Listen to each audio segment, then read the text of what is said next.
One, we all are live now. We can start the session. Okay. Thank you, Rahul, and thank you, Geetika, for setting up the contest. And good evening, all. And I welcome you all the speakers today on the behalf of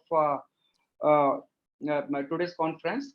And it's my privilege and it's my pleasure to invite our dear friend Dr. Aditya Murli, who is a senior consultant medical oncology at Esther Medicity, Bangalore, and he will take us through the PARP and beta journey and how we can use it in our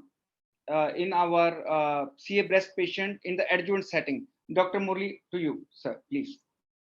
Thank you, Deepak, and I would like to congratulate Dr. Deepak and the team Horizon for organizing this wonderful conference. I know we have had a deluge of events in the past few weeks, but one of the most interesting parts of this talk, at least for me personally, is that we keep on speaking about PARP inhibitors in spaces like ovarian cancer, in prostate cancer, in pancreatic cancer. But what we need to know is that PARP or BRCA is a different beast when it comes to ovarian cancer vis-a-vis non-ovarian cancer. So we do not expect the same kind of results that we see in ovarian cancer as we see in other sites of malignancy. So the best thing about this particular webinar which has been arranged is that we are trying to explore newer and newer spaces and try and see how we differentiate it in day-to-day clinical practice. So the next 15-20 minutes, I would speak about the role of PARP inhibitors in adjuvant therapy of BRCA positive breast cancer. So why is it important to be talking about early breast cancers? Essentially, we as cancer physicians have become very, very greedy as the years progress. There was a time when we would be happy with the overall survival rate of 40-50%. Now, even if we have an overall survival rate of 75-80% for our patients with early breast cancer, we want more. They'll always mange more. So we need to devise ways in which we identify a subset who can benefit from newer and newer therapies. So when we look at the gamut of treatment options for HER2 negative early breast cancer patients, they would get some kind of a sequence of either a neoadjuvant chemo, surgery followed by radiation, or surgery adjuvant chemo followed by radiation. Especially if we look at a triple negative subset, all of them do undergo neoadjuvant chemotherapy followed by surgery and followed by some kind of radiation. So the BRCA mutation prevalence in unselected patients with breast cancer is roughly about 5%. So this is as per individual studies, and there was one study which was done in Sweden of about 270 patients, wherein the prevalence of BRCA mutation in unselected patients was nearly 12%. But if you sort of average everything out, it's going to be about 5%. If we look at the Indian data, the prevalence of pathogenic mutations in breast cancer patients is higher in Indian patients as compared with most other populations. And this has come out of a study done at Indian Institute of Medical Sciences. Another study done in the south of India showed a prevalence rate of nearly 13.6%. So, I mean, to put this into context, lung cancer, non-small cell lung cancer, wherein the incidence of ALK mutation is just 3 to 4%. For that, there are so many treatment options and so much time is devoted to that. But here we have this particular mutation, which we have been checking in ovarian cancer. But if we do end up checking this in breast cancer patients, this could benefit nearly 10% of our patients. So data are available to suggest that 50 to 80% of individuals at risk of having a hereditary breast cancer are unfortunately never tested, as they do not meet the current criteria.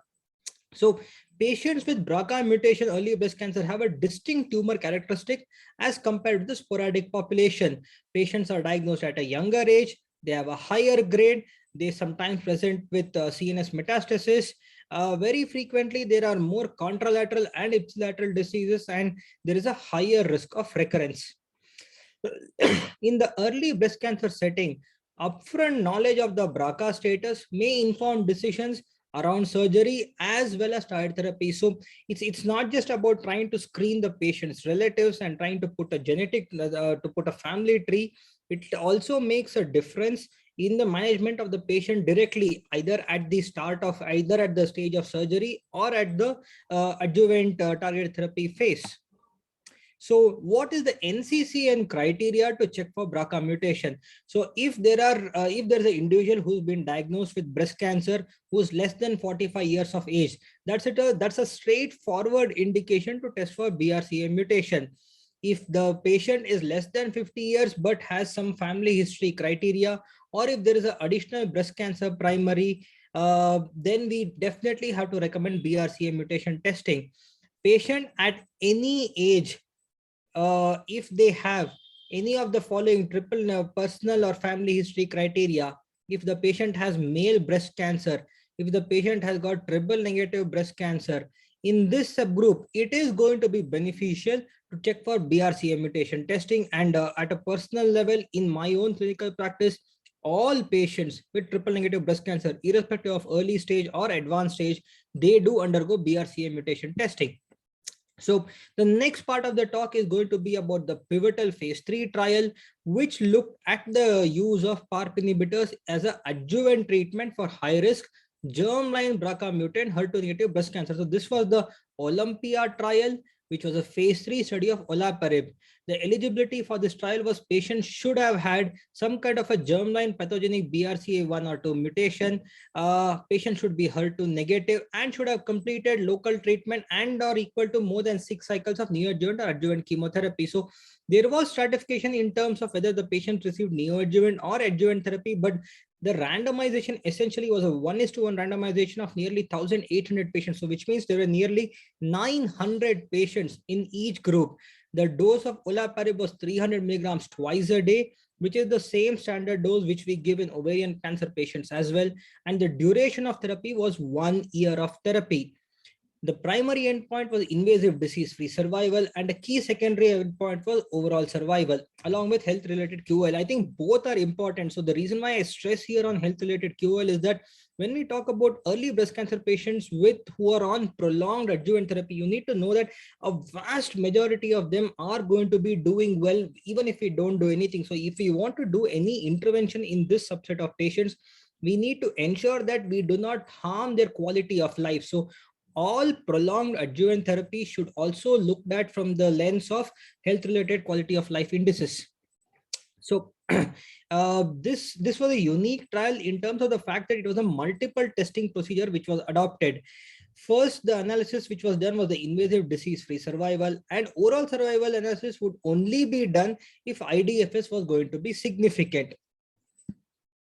The baseline characteristics across both the groups were fairly well defined. As expected, BRCA1 was the most common mutation seen. BRCA1 was mutant in nearly 70% of the patients in both the groups. Quite interestingly, we always tend to think that premenopausal women are going to be more likely to be BRCA positive.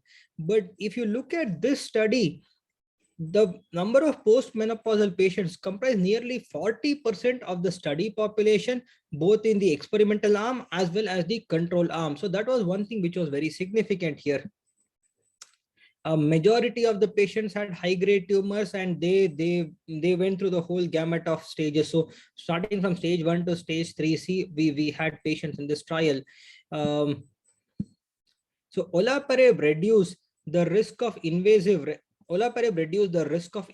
recurrence or death by nearly 42%. So here we have a study which shows that the Kaplan-Meier curve separated so early. They separated as early as the 3-month or the 4-month mark post therapy. And if we see at the 1 year mark, where that's when the patient finished the noted the experimental treatment, there already was a difference of nearly 5%. So the hazard ratio was 0.58, which meant that the 3-year IDFS in patients who received olaparib was nearly 86% as compared to placebo arm, which was 77%. So if we look at the 3-year IDFS rate, the difference was nearly 8.8%. And as the study matures, as the median follow-up increases and the data matures, quite certain that the difference is going to become wider. So you can see that the curves keep on separating. It's not like they are narrowing or they become sort of a steady state. They keep on widening as time progresses. So next year when Dr. Deepak organizes the CME and calls me to give this talk, I'm definitely going to be speaking about newer data, which are much bigger delta over here. So the IDFS benefit associated with olaparib was maintained with one additional year of follow-up. The 4-year IDFS rate was about 7.3%, and olaparib demonstrated a significant overall survival benefit with 90% patients alive at 4 years in the olaparib arm. So that's what I mean by ye dil mange more. So as medical oncologists, if we can tell our patient with triple negative breast cancer who has BRCA mutation positive that there is a 90% chance that you would be alive at 4 years, I mean, that is a win on any day of the year. The hazard ratio was quite significant, it was 0.68 over here. Over 7% more patients treated with adjuvant olaparib were free of distant recurrence or death at 3 years. So again, the very significant hazard ratio of about 0.57, and here the delta between the arms was nearly 7.1%. The longer the follow-up is, the differences keep maintaining and in fact keep growing. The hazard ratio keeps getting better and better. Another important endpoint for us to know is that as time passes, if patients have had a germline BRCA mutation, there will be a incidence of second primary non-breast cancer. So this was another endpoint which was looked at in the Olympia trial, and this showed that the incidence of second primary non-breast cancers was nearly halved in patients who received olaparib versus patients who were on the placebo arm. There was a consistent benefit which was seen across all the subgroups in terms of invasive disease-free survival, and it's very seldom that we end up seeing forest plots which are so clearly in favor of the experimental arm.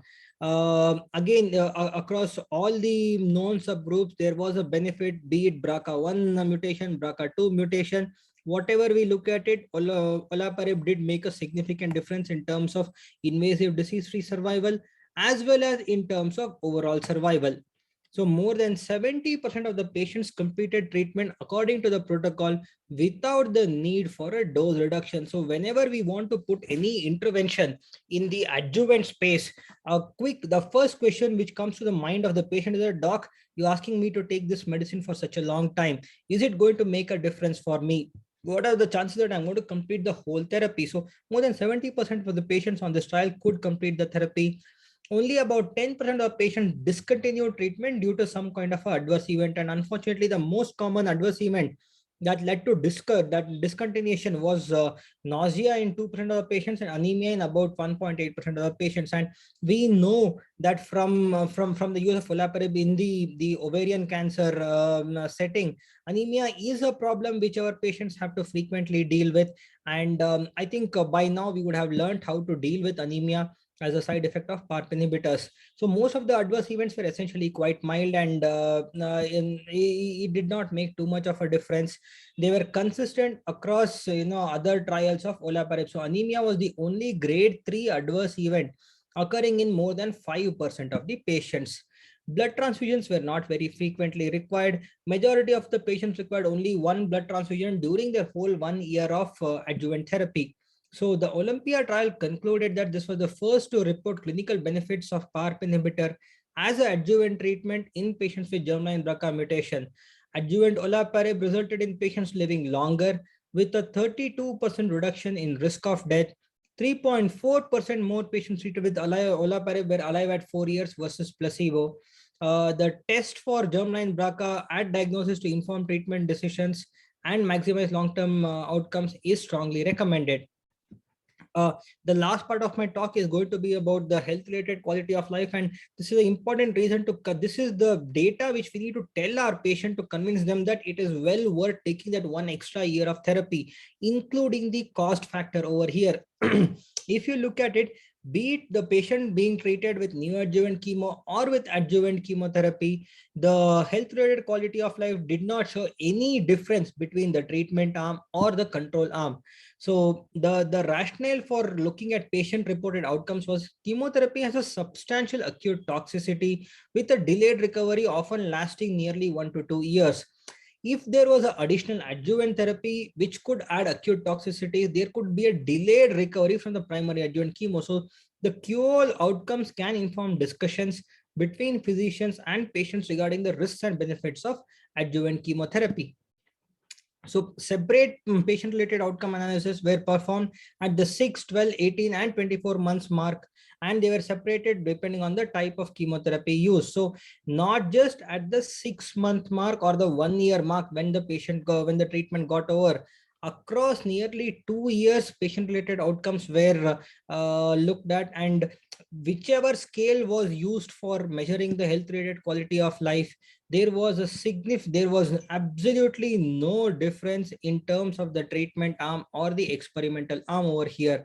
If we look at the demographic subsets, be it the age wise, be it the geographic reason wise, across all baseline characteristics, the patient related outcomes were same whether the patient went on the olaparib arm or on the placebo arm. So there was a slight worsening of fatigue during treatment with olaparib, which resolved after treatment cessation, and there was no significant change in the diarrhea as well. The clinically meaningful difference in nausea and vomiting with olaparib versus placebo was small and resolved after treatment cessation. There were no clinically meaningful differences between olaparib and placebo for physical or emotional functioning over time.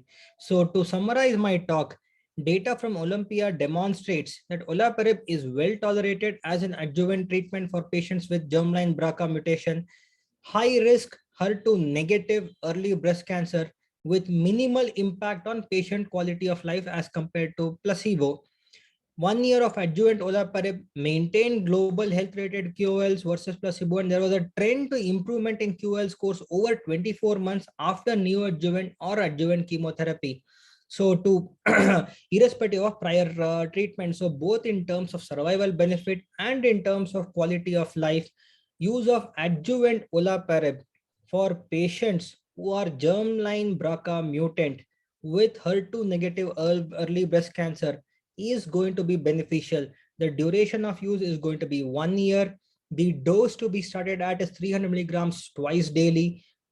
And dose reduction can be or modification can be done based upon the adverse events. To sort of give an overview of other PARP inhibitors, no other PARP inhibitor, be it niraparib or rucaparib or talazoparib, has found a testing. Even niraparib and rucaparib have not even been tested in the breast cancer spectrum. Talazoparib has positive phase 3 data in patients who had metastatic triple negative breast cancer, who are BRCA mutant, germline BRCA mutant. So in the early breast cancer setting, olaparib is the only PARP inhibitor which has demonstrated a significant impact when used as an adjuvant therapy. I thank you all for a patient listening, and I'm happy to take any questions.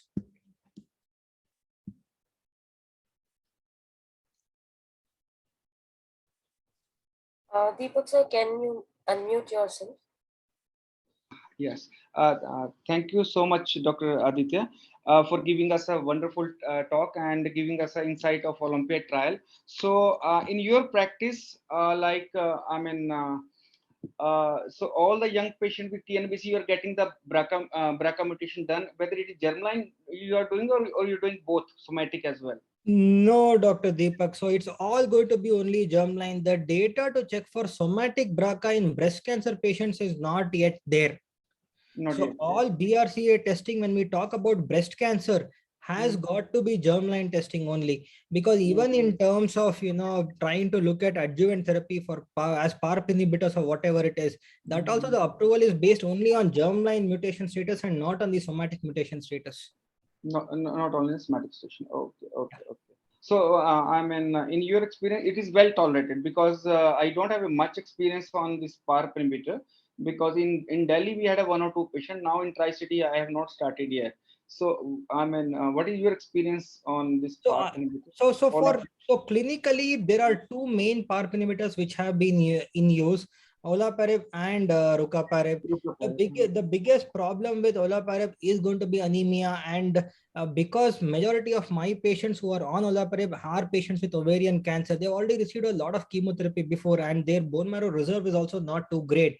So they do have a recurrent problem with anemia. So although the trial in breast cancer showed only 2-3% incidence of anemia, at least in my practice, the dose reduction rates are nearly for 20% of the patients I would need to reduce dose. So that comes to olaparib.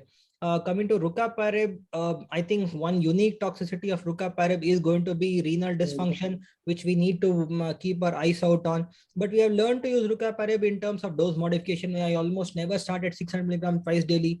I start maybe at 400 milligrams twice daily and slowly go up to 500 milligrams twice daily at most, not more than that. Okay, thank you so much, Dr. Aditya, sparing your valuable time and giving us a wonderful talk. And thank you so much. So we are moving now with the second our speaker, our colleague, Dr. Priyanshu Chaudhary, who will, yes. Hi, hi, Dr. Priyanshu, how are you? Hi, sir. How are you? I'm good, sir. Yes. Yeah, thank you so much for sparing your time. So Dr. Priyanshu Chaudhary is a consultant at Shelby Hospital, Shelby Group of Hospital in Mohali.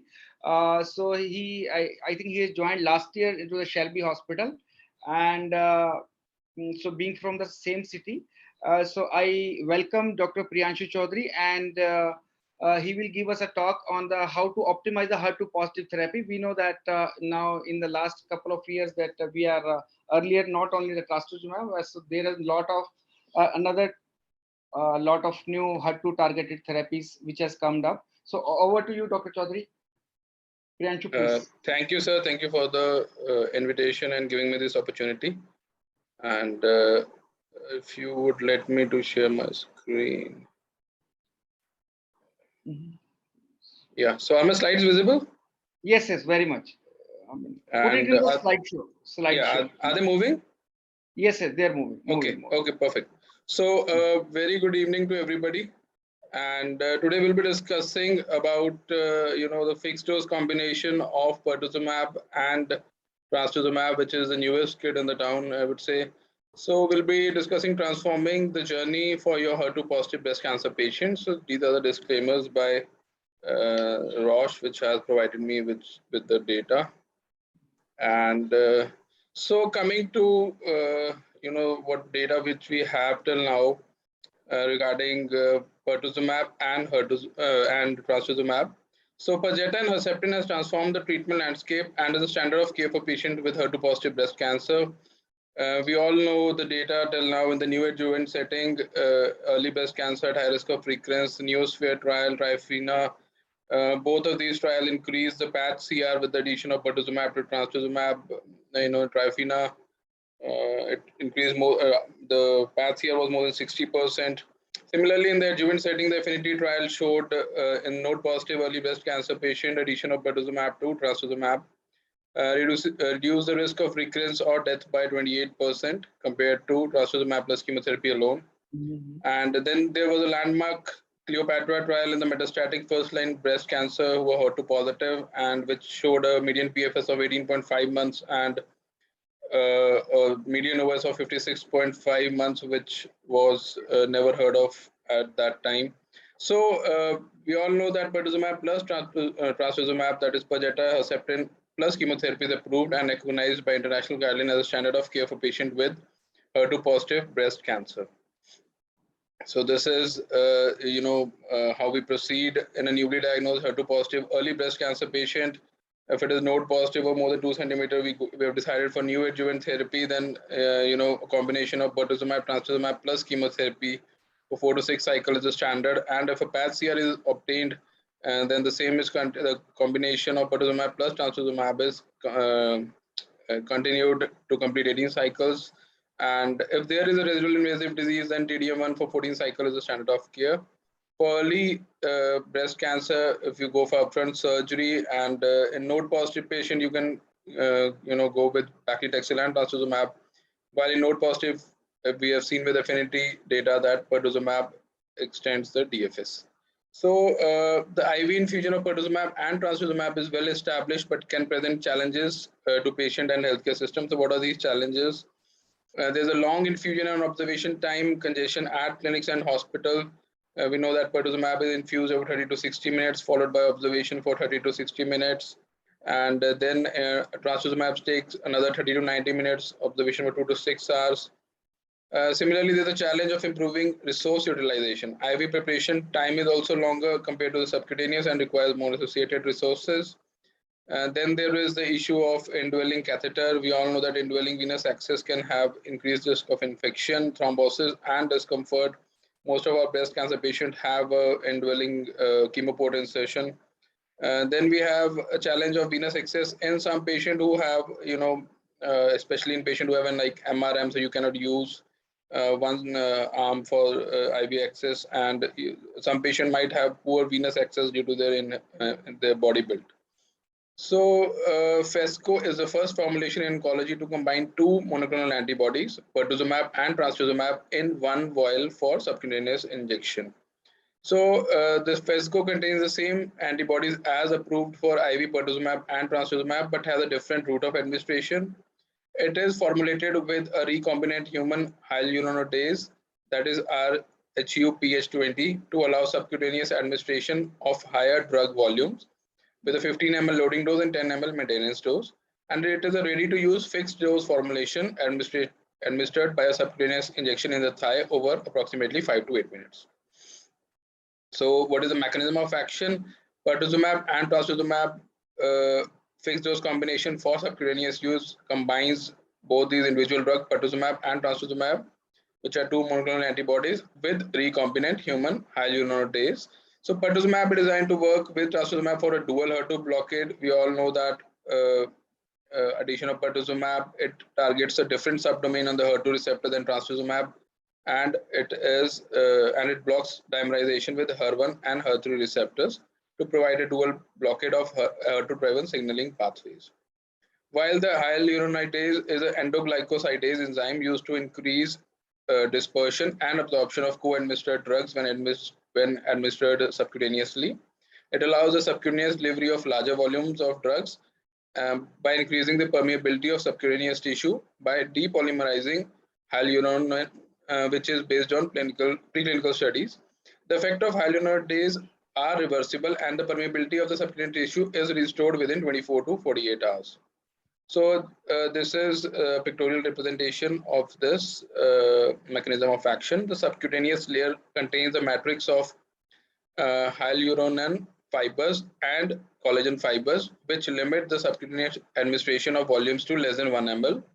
So the addition of hyaluronidase temporarily and locally degrades the hyaluronan at the injection site with no changes in the structure, providing macromolecules, collagen and elastin.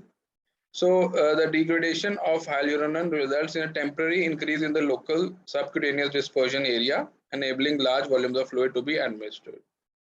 After the administration, the architecture of the skin is reformed within 1 to 2 days due to rapid clearance of hyaluronidase and fast hyaluronan turnover. So the formulation with hyaluronidase allows subcutaneous administration of large volume, that is more than 1 ml. So we can see this is a picture of bolus injection of 10% IgG solution. In the left side, we can see without the hyaluronidase enzyme. If we can see, immediately post infusion, there is a collection of the drug in the subcutaneous area. We can see the lump here. While in the patient who in which the hyaluronidase was given, we can see that it's almost there is no collection in the subcutaneous area. So does this fixed dose combination Phesgo have the same pharmacokinetics, efficacy and safety as the conventional P+H IV? So for this, there were these were the studies. The first study was BO30185, which was a phase 1B study in healthy male volunteers and in patients with early breast cancer. And then this was a dose finding study which led to the dose of Phesgo, the loading dose of 1200 milligram pertuzumab and 600 milligram trastuzumab as a fixed dose combination, and a maintenance dose of 600 mg pertuzumab and 600 mg trastuzumab as a fixed dose combination. So the pharmacokinetics and efficacy, safety and preference was studied in 2 trials with the phase 3 Federica, which we'll be discussing, and Franska, which was a phase 2. Both these trials are ongoing. All the primary analysis have been published, and the drug has been approved based on this. So this was a phase 1b dose finding study, in which we can see in the left side the healthy male volunteers. There were 8 cohort, and there was a dose escalation of pertuzumab, and finally the fixed dose combination of pertuzumab 1200 mg plus 600 mg was accepted. And in the second, with the early breast cancer patients, again there were 3 cohorts, and both of these led to the dose finding studies, led to the combination dose of 1200 and 600. So this study selected a loading dose of 1200 mg pertuzumab subcutaneous and a maintenance dose of 600 mg pertuzumab to be used in FESGO. And the pharmacokinetic data in healthy male volunteers and patients with early breast cancer predicted these doses will result in an equivalent pertuzumab serum exposure to that of Perjeta IV 840 and 420 respectively. And the dose finding processes used to find the subcutaneous dose of pertuzumab were similar to those used successfully in the development of both subcutaneous trastuzumab as well as rituximab. So the safety, there were no new safety signals observed for the subcutaneous formulation, and this phase 1b study supported for the development of FESGO.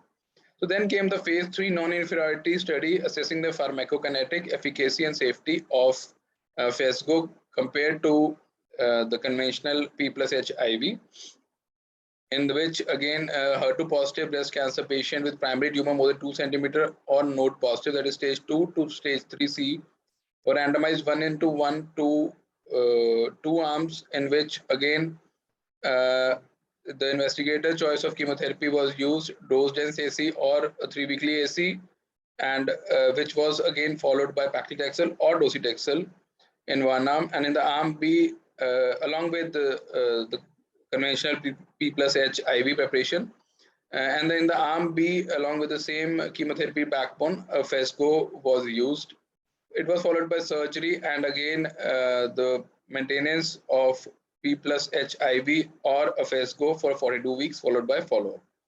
And the primary endpoint was non-inferiority of cycle 7, that is before the dose 8 was given, the peak serum concentration and the C trough. So these, there were secondary endpoints was non-inferiority of the cycle 7 H serum C trough, the total path CR rate, safety, IDFS, EFS, DRFI, and overall survival. So to understand the pharmacokinetic, we need to learn some of these definition. So these are the C trough, that is the trough plasma serum drug concentration, the concentration measured at the end of the dosing interval, and it is related to mode of action, and this is associated with clinical outcomes. So we can see here that this is the C trough, that we can see the nadir also. Just below the next cycle is given, and then is the area under curve, that is AUC, the area under the plasma serum concentration time curve. It provides exposure information over the course of the treatment cycles, that is how much of a drug stays in the body and for how long, and it may correlate with the C trough. Similarly, the C max is the maximum peak plasma concentration. So these values were compared in the IV versus subcutaneous formulation, and the lower limit of 90% confidence interval for plasma serum C trough and the serum C trough exceeded the non-inferiority margins of 0.8. So if we can see the combination versus the fixed dose, there was no difference as per the protocol pharmacokinetic population. Similarly, the secondary endpoint also showed there was no significant difference, and the non-inferiority margin was met. Similarly, the total path CR in the intention to treatment population was also not statistically significantly different, and it was again measured with along with the body mass index, because in the various population like underweight, normal, overweight, and obese, and they found no significant difference. Now coming to the safety profile, it was also comparable. If we see the grade 3 and side effects were present in almost 50% of the patient, and the serious adverse effect in around 18% in the IV and 16% in the FDC arm. So there were 1 deaths in both arms, and discontinuation rate was slightly lower in the fixed dose combination. So again, the incidence of adverse events of interest, the most common were diarrhea, neutropenia, cardiac dysfunction, infusion-related reaction, anaphylaxis, mucositis, ILD, and skin reaction. All these were comparable in both the arms. So there was no meaningful difference in the cardiac safety between the two arms, which included primary, secondary events, or a LVF decline leading to discontinuation of anti-HER2 therapy. Both were similar in the fixed dose as well as the IV preparation. So to summarize, the FESGO was non-inferior to pertuzumab plus trastuzumab IV based on the cycle 7 pertuzumab and trastuzumab serum C-trough concentrations. And the PATH-CR rate was also 59%, was nearly identical to that of the IV, that is 59.5%, and was consistent with the previous data from trials with P plus H IV plus chemotherapy. And the safety profile was also consistent with the previous IV preparation trials, and no new safety signals were identified. So do patients prefer the fixed dose combination FESGO to IV? So this was a FRESCA trial in which it was a phase 2 study in which patients were randomized to either the FESGO or the IV for 3 cycles, followed by switching over to the other formulation, that is the crossover period, and the treatment continuation period, which lasted for 18 cycles. So if we see the preference for FESGO was very or fairly strong for the majority of the patient, almost 93%. And the main reasons for subcutaneous preference was less time in the clinic, that is 42%, more comfortable during administration, 26%, and 87% chose FESGO to continue treatment compared to the IV formulation. Again, the treatment had no, if we see the patient satisfaction, only 6% were dissatisfied in the FESGO, and 88% was satisfied or very satisfied. So most patient had more than enough time to talk to their healthcare provider during treatment, that is 90%. So in this study, majority of the healthcare physicians felt that the switching from IV to subcutaneous would save time and resources. The resources, like in the drug preparation room, usual drug preparation time is 15 to 20 minutes in the IV compared to 5 minutes in the subcutaneous formulation.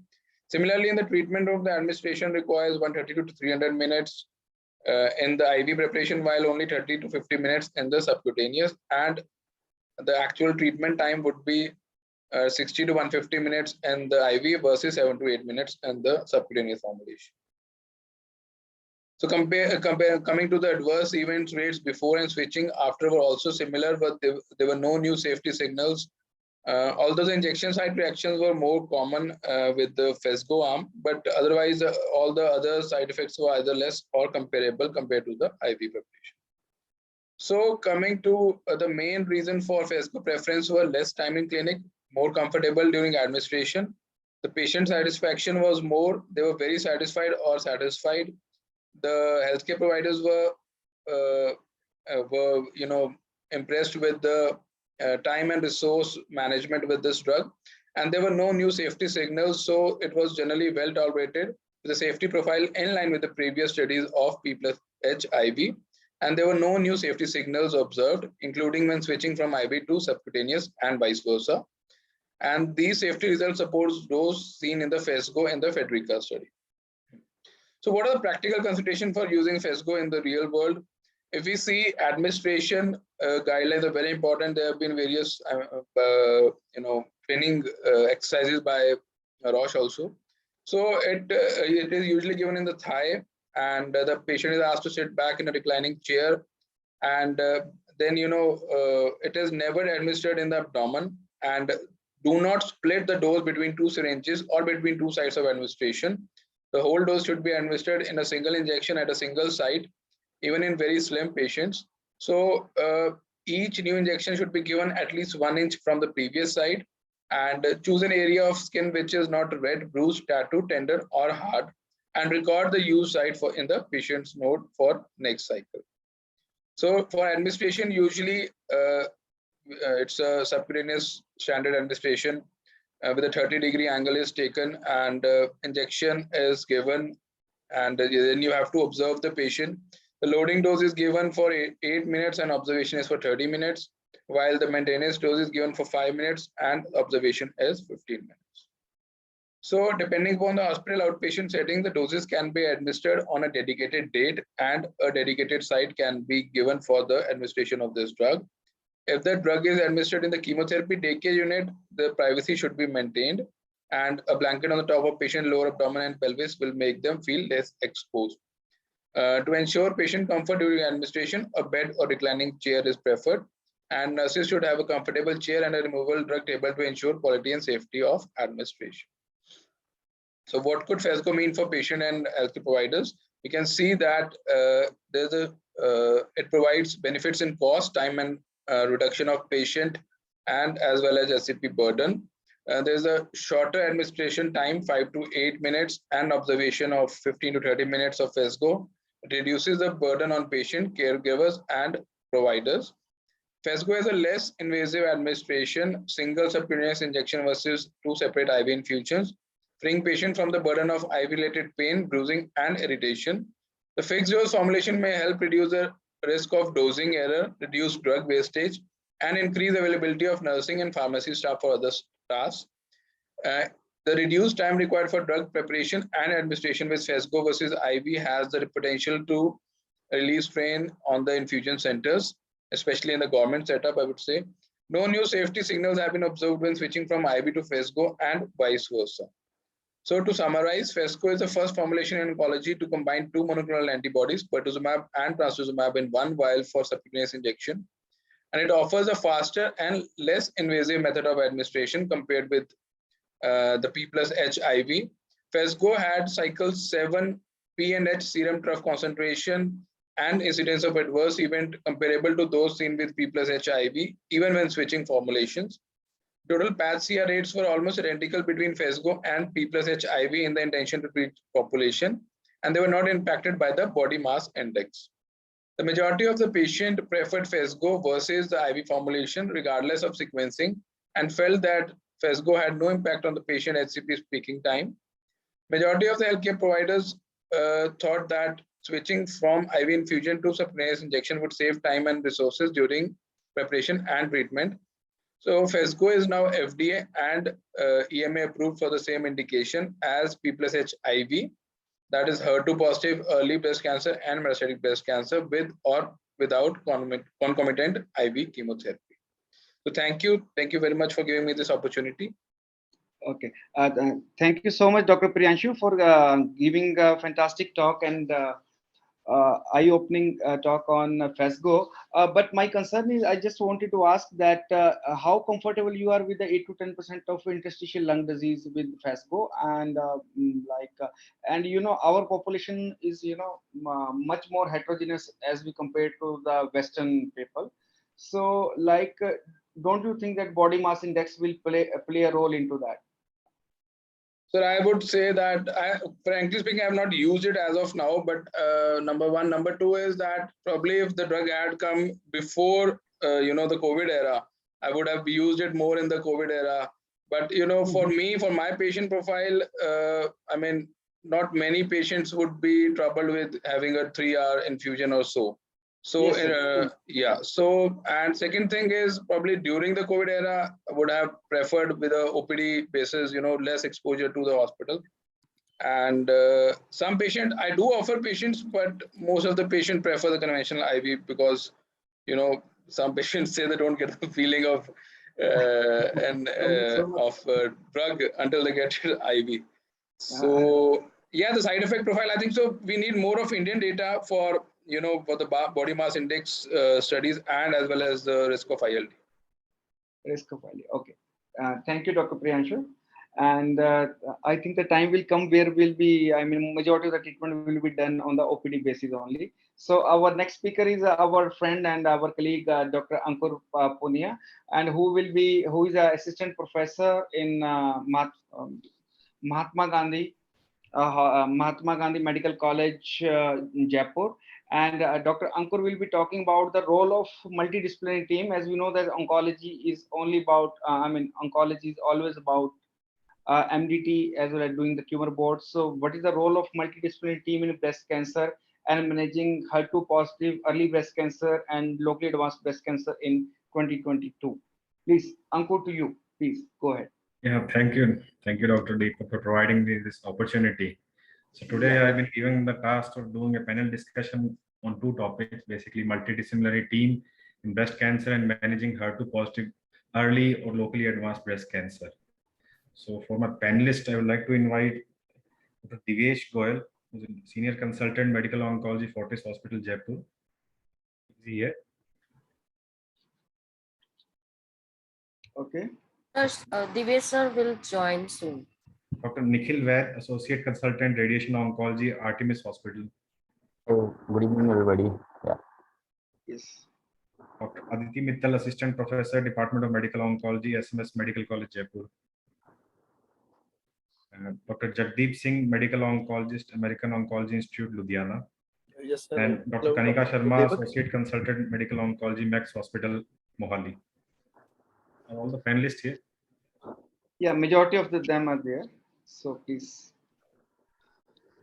So Sir, I basically, think some network issue. That's the reason Dr. Kanika can't join. Will take some time. She will join. okay, so I'll start. So basically, what we do is a multidisciplinary team management is now playing an important role in treatment of the cancer patients, because a coordinated approach is very much needed to treat any kind of patient, whether early stage or at advanced stage. So basically, what is a multidisciplinary team? Is an integrated team approach in all the aspects of the treatment, and not just the treatment, other aspects as well, to wholly look after the treatment of the patient, and not just during treatment, after treatment as well. So I will ask each of my panelists about this.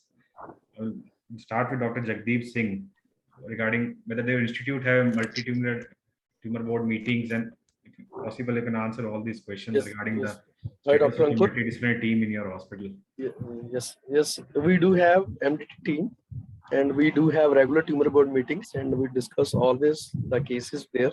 Majority, not always, means majority cases, until unless some of the cases which are direct, straightforward, they don't require sometimes exactly as the mentioned in the literature. And we have all the facilities in our one center, medical, surgical, radiation oncologist, and even with the facility of PET CT scan. So our MDT is a regular base, weekly once is there. Initially it was twice, but due to COVID we made it a once. And all the majority cases which require all the three teams to be there, has to be there. Like sometimes like lymphoma is there, you can say, which doesn't require sometimes a surgical oncologist or radiation oncologist. Those cases we don't discuss on a regular basis until unless there is some controversies. And of course, there is no doubt we are benefited with all these things. So what kind of members are there in your multidisciplinary team? We all there. We medical oncologist, surgical oncologist, radiation oncologist, and even nuclear physician also. Nuclear medicine physician is also with us.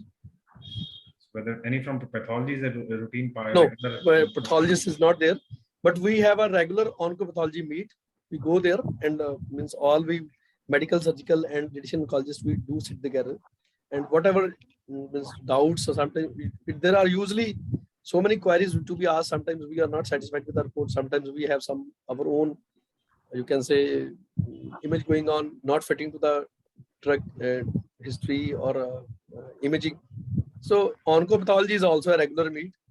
Tumor board is it's a totally, it was initially twice a week in our institute, but now it's before during COVID it made once. Now we are doing once in a week. So same to Dr. Nikhil Vaid. What is your opinion regarding the tumor board in your hospital? Yeah, we are having a regular MDT meeting twice a week. And all the specialty, including head and neck oncology, gynec oncology, pathology, nuclear medicine, even radiology, these people are also involved in this. And twice a week on Monday and Thursday, we are conducting our tumor board. And most of the patients, those who are straightforward patients, that are generally we won't discuss, but the cases which require the look of other specialty, these are discussed in our tumor board. Definitely to help the patient, and also medically it's better to discuss all the dicey cases which need special discussion and opinion making of the other specialists. So what do you feel, whether just a few patients or all the patients should be discussed in a multidisciplinary board? Actually, have to be all the patients, but generally the straightforward patient, whichever these are those patients are not discussed. Rest of the patients, those who require the opinion of other specialties before starting the treatment, they generally these patients are discussed. Dr. Aditi, what is your take regarding this multidisciplinary team in your hospital and how are the specialists involved in that? Yeah, hello. Sorry to join late. Hello, you can hear me? Yes, yes. Yeah, sorry to join late. Yeah, we do have tumor board meetings, of course, and of course, as the previous panelist said, that of course all the cases should be discussed, but it's not practically feasible. But yes, we try to discuss as many patients as possible. The specialties involved is all the oncology specialties, and if required, then we involve the radiologist and the pathologist also. And we have twice a week tumor board. Okay, great. So, Dr. Divesh, are you there? Yes, yes, he has joined. He has joined, Ankur. So, Dr. Divesh, what do you think is the benefit, real benefit to the patient of doing a multidisciplinary, tumor board?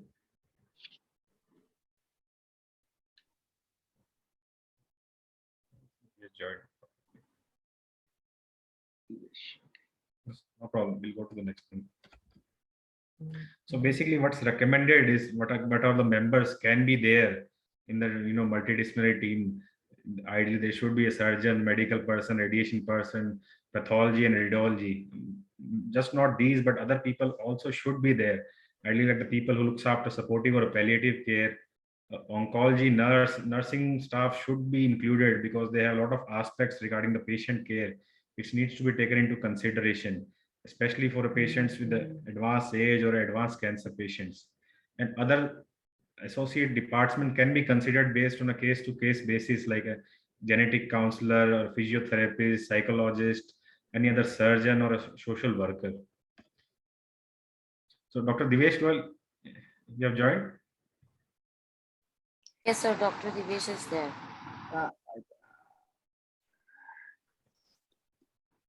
I think he needs to unmute himself. I mean, he's muted.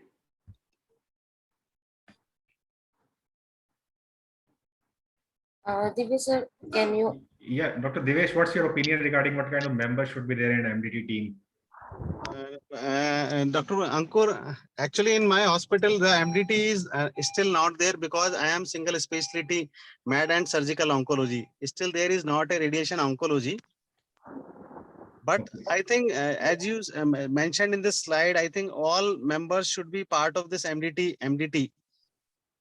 But in my view, that is the MDT is required, not required in each and every case. I think this is required in difficult cases. Because we nowadays all are exhausted, already guidelines are already published and we are working with these all guidelines, NCCN guidelines and those guidelines, ESMO guidelines.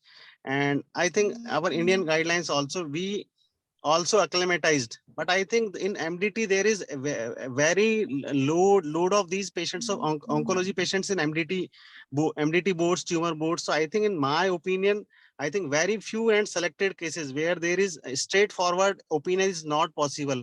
That cases should be put on this MDT, multidisciplinary team, and as well as in this committee, tumor board. Okay, great. So this is regarding a survey which was done involving 39 countries. In which they asked in all continents regarding what's the benefit and how much has MDT informed their patients and how it has changed their management. So overall, it showed that the use MDT, as soon as the MDT was used or started doing in their hospital, it has a good impact on all aspects of the patient care, and most of the patients' satisfaction level also was more if the patients were discussed in a multidisciplinary team. So now we have discussed regarding the first aspect of my talk that yes, MDT is necessary. So now next thing which we are going to discuss is regarding the HER2 positive tumors now. So what are the changes you seen in your practice in the HER2 positive tumors in the last 1 or 2 years? I'll ask Dr. Jagdeep. Dr. Ankur, with this Catherine trial, there is a lot of change. Though sometimes still with the patient who gets treated not in our hospital from outside, they get the upfront surgery done. And then we have the markers available with us, either ERP or HER2. That's one of the exception.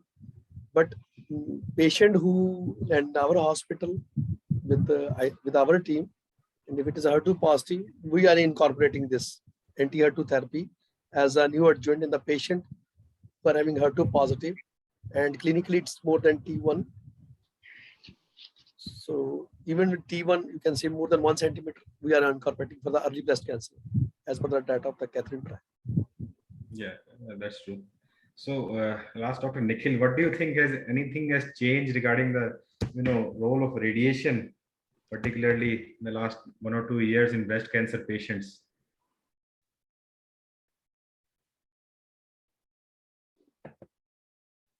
Dr. Nikhil there?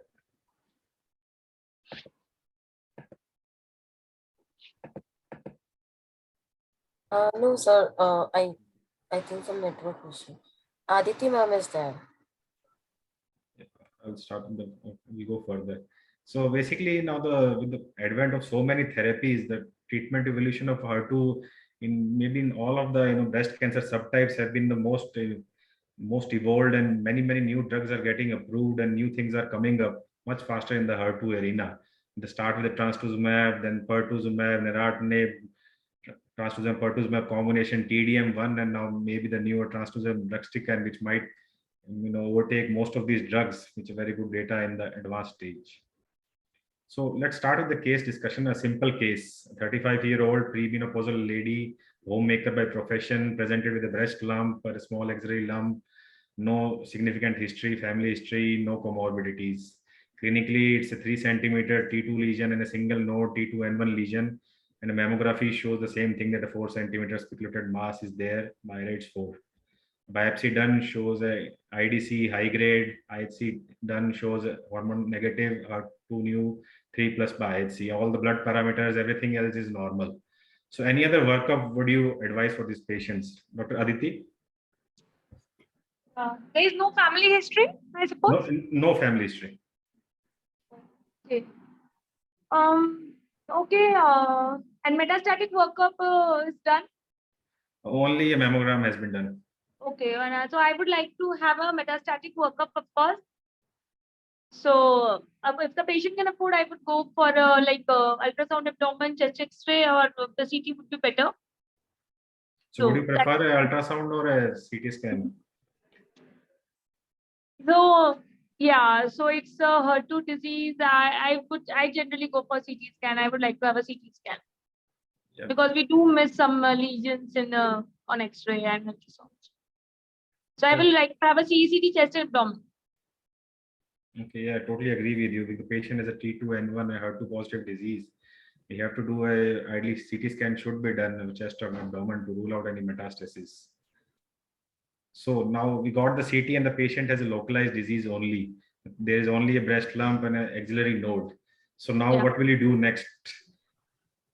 What will I will of course first discuss the patient in a MDT, and will of course start on a neoadjuvant therapy, anti-HER2 therapy plus chemotherapy, and would be because she's a young female, I would taking in consideration the surgical oncologist opinion. I would ask the patient whether go for BCS also versus MRM. So what kind of patient would you consider for a neoadjuvant therapy, and what kind of patient would you consider to go directly for surgery? Yeah. So for these patients, especially HER2 positive, it has been proven that PCR, of course, is very beneficial. So we need to know the PCR. So of course, for most of the patients greater than T1, I would like to give a neoadjuvant therapy to them. Or any patient of LABC, we need to reduce, and so these patients are also considered for neoadjuvant. For early breast cancer, yes, we can go directly for early breast cancer, hormone receptor positive patient, old age, then we can go directly to the surgery. Yeah, I totally agree with you. Dr. Devesh, what's your opinion regarding this? I think just want to add first comment on workup. Can we do PET scan if the patient is affordable, so that sometimes we can miss which CT is bone scan is required. I think I can merge all the modalities with the PET scan if patient can affordable. But nowadays in our city, Jaipur is CT and bone scan cost is equal to PET scan. So I will prefer the PET scan. Yeah, First, totally agree because with it will you. yeah, it will clear all pictures. First thing. Then second things, definitely I will go in this case the new adjuvant treatment, because it is still the node positive and the localized local regional disease. So I will go this new adjuvant therapy, then followed by the surgery and followed by the further adjuvant treatment. But in this case, if I am planning for new adjuvant treatment and after the surgery, if there is residual disease, then further will plan the change the situations. If there is residual disease present or not, then will change my plan further. Okay. So has Dr. Nikhil is still there? Dr. Nikhil? Yes, sir, he is there. Nikhil, what's your opinion regarding the patient who has received neoadjuvant therapy and then considered for radiation?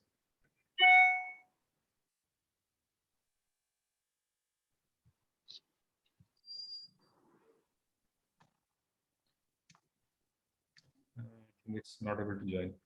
No problem. So this is what has been written in the NCCL guidelines, which has already been told that a patient with a residual disease has a higher risk for relapse and they can be considered for some additional treatment. So for that, ideally, we have to give pre-operative treatment to know the PCR status, which now plays a very important role. So Dr. Jagdeep, what's your opinion regarding this? What points need to be kept in mind before you refer a patient, start a patient on a neoadjuvant therapy? As initially pointed out, that if the young patient, she wants to opt for a BCS in this patient, of course, this marking or clipping has to be there. That is, we have to discuss before starting this prior to the neoadjuvant therapy to the patients. At least we can put the clips at that time. So that is the most important, because outcomes are both equal. We know that, of course, if the patient goes for this therapy, if a cosmetic effect is one of the major concern, the young patient, I will always consider with the patient and discuss with my surgical oncologist colleague. Yeah, I totally agree with the young patients who need to undergo BCS. This is a very important thing. If it's not done and it's missed by anything, so that patient cannot go undergo BCS and we have to go for a mastectomy. So a simple thing like clipping, is very important. But that should be, that's the importance of MDT. If we discuss a case and it's decided upfront, that's beneficial for the patients. So now, Dr. Aditi, how do you assess a patient who's undergoing neoadjuvant? Let's say, what will you do to assess a patient who's routinely getting a plan to 6 or 8 cycles? How will you assess these patients? And what will you do if a patient progresses? Yeah, the first is, of course, clinical examination. And if I am suspicious that the patient tumor is progressing, then I would confirm my findings with maybe a ultrasound breast, so that I know the size of the tumor or the previous modality that I have done. So I would try to corroborate my physical findings with that. So, and then what was the next question, Dr. Ankur? Just this new question. How will you assess and what will you do if a patient progresses? So what will your next step? Let's say you do a USG and it's showing that mass has now started to increase. So what would be your next step? Yeah, the mass has increased. And I have given the full therapy to let's say the patient has received 4 cycles of therapy and then you did a USG because you suspected and now mass has increased from baseline. Yeah. Yeah, sometimes due to necrosis also the mass increase. So of course I will discuss with my radiologist whether the patient he genuinely thinks that it is a progression of the disease or it's just the tumor necrosis is there. So then I will change my treatment plan. I'll discuss the options with the patient. Of course, there are not many options, but yes, I will discuss the options with the patient. And patient has received the full anti-HER2 therapy that we are talking about. Let's say the patient has received half of the HER2 therapy you planned, and after 3rd cycle, if you were doing clinically and after 2 cycle patient was responding, but suddenly after 3 cycles it started to increase in size. So would you like to continue the therapy or would you like to do something different? No, I would like to change the therapy maybe, or maybe wait for 1 more cycle and see whether the tumor necrosis only or it is the progression of disease. So what's your opinion regarding this, Dr. Jagdeep? I just want to share my experience. This happened with me. A patient, she was not HER2 positive, she was a hormone positive, and now we anticipate in the patient with the hormone positive, there were less response to the neoadjuvant chemotherapy. This patient progressed after 5th cycle. After 5th cycle means she initially received 4 AC. She had a good response. After 5th cycle of taxane, she progressed clinically. She had a so in that patient, we just changed. It was a paclitaxel. We just changed a docetaxel. That's one option we can do. And it reflects the patient's biology of the disease. If you go with this patient is not responding to new adjuvant, the biology of the disease is bad. So we have to counsel the patient. Second thing which can be offered at that point is the surgery can be given to that patient. Means we can stop at that time, go ahead surgery, and can give either adjuvant changing in the docetaxel, paclitaxel to docetaxel with the anti-HER2 therapy, because of course I have to change the dual anti-HER2 therapy, which may not be working initially. TDM1 was the next option, or I may start with the radiotherapy and then give the remaining adjuvant. So this is practical scenario which happened me. We changed this patient to the docetaxel from paclitaxel, but unfortunately she did not responded, and she had a progress. So it's a more of patient's behavior, how she will behave, more the chances that she will be behaving badly in the future if she does not have a good response. First thing, even if it is a hormone positive, we do anti-HER2, maximum response we can get of the PCRs is close to 55 to 60%. I think that's 40% still patient will keep on receiving the same therapy despite they might not have a clinical improvement. But if it is a frank progression, I will change the taxane backbone, maybe from paclitaxel to dosi or dosi to paclitaxel. That's one, or surgery can be offered to this patient. So would you rather prefer the patient, go directly for surgery rather than Yes. different That's why I said second option is I will give a surgical option also for the same patient. So we have to discuss with the MTT, with the patient, take into consideration. So Dr. Divesh, let's say the patient has received NSCT and a good clinical response. So would you repeat after neoadjuvant therapy again a CT scan, or you will send the patient directly for surgery? If clinically you see that patient just has, just like a nodule is palpable and nothing else is palpable. I think only if initially metastatic workup was done and already completed 4 to 8 cycle or 6 cycle, and then we planning, I think sonography is sufficient, and then we will proceed for surgery. In my view, sonography is sufficient, and sonography is showing just few centimeter nodules, initially 3 centimeter, now 1 centimeter. I think subjectively good response. I think no repetition of PET is required, and we can upfrontly forward to the surgery. Yeah, totally agree with that. Can I add to something to Dr. Devesh? Yes. So I just want to give one more update on this. I recently today I have one patient similarly behaved similar way. Initial assessment was with the PET, and after 8 cycles did a PET again. She had a complete resolution of the breast disease, but there was a new lesion at the pelvic bone. So we did the surgery, take into consideration one disease. We did the surgery, that the report, initially she was a hormone positive, later on also she was a hormone negative. We completed the radiotherapy to the primary and to the metastatic side. And again, after 3 months, we did a repeat PET scan. There was a soft tissue component, which was ERPR negative. So post surgery, the primary disease, there was some lesion 0.5 or 1 centimeter. I vaguely remember, means very good response. That was ERPR positive post neoadjuvant, sir. Post neoadjuvant, but this new component was ERPR negative. So means I would say that if I had initial assessment with the PET, I will go with the repeat PET scan to do the assessment in that patient. So just want to add, if as you are saying that is good.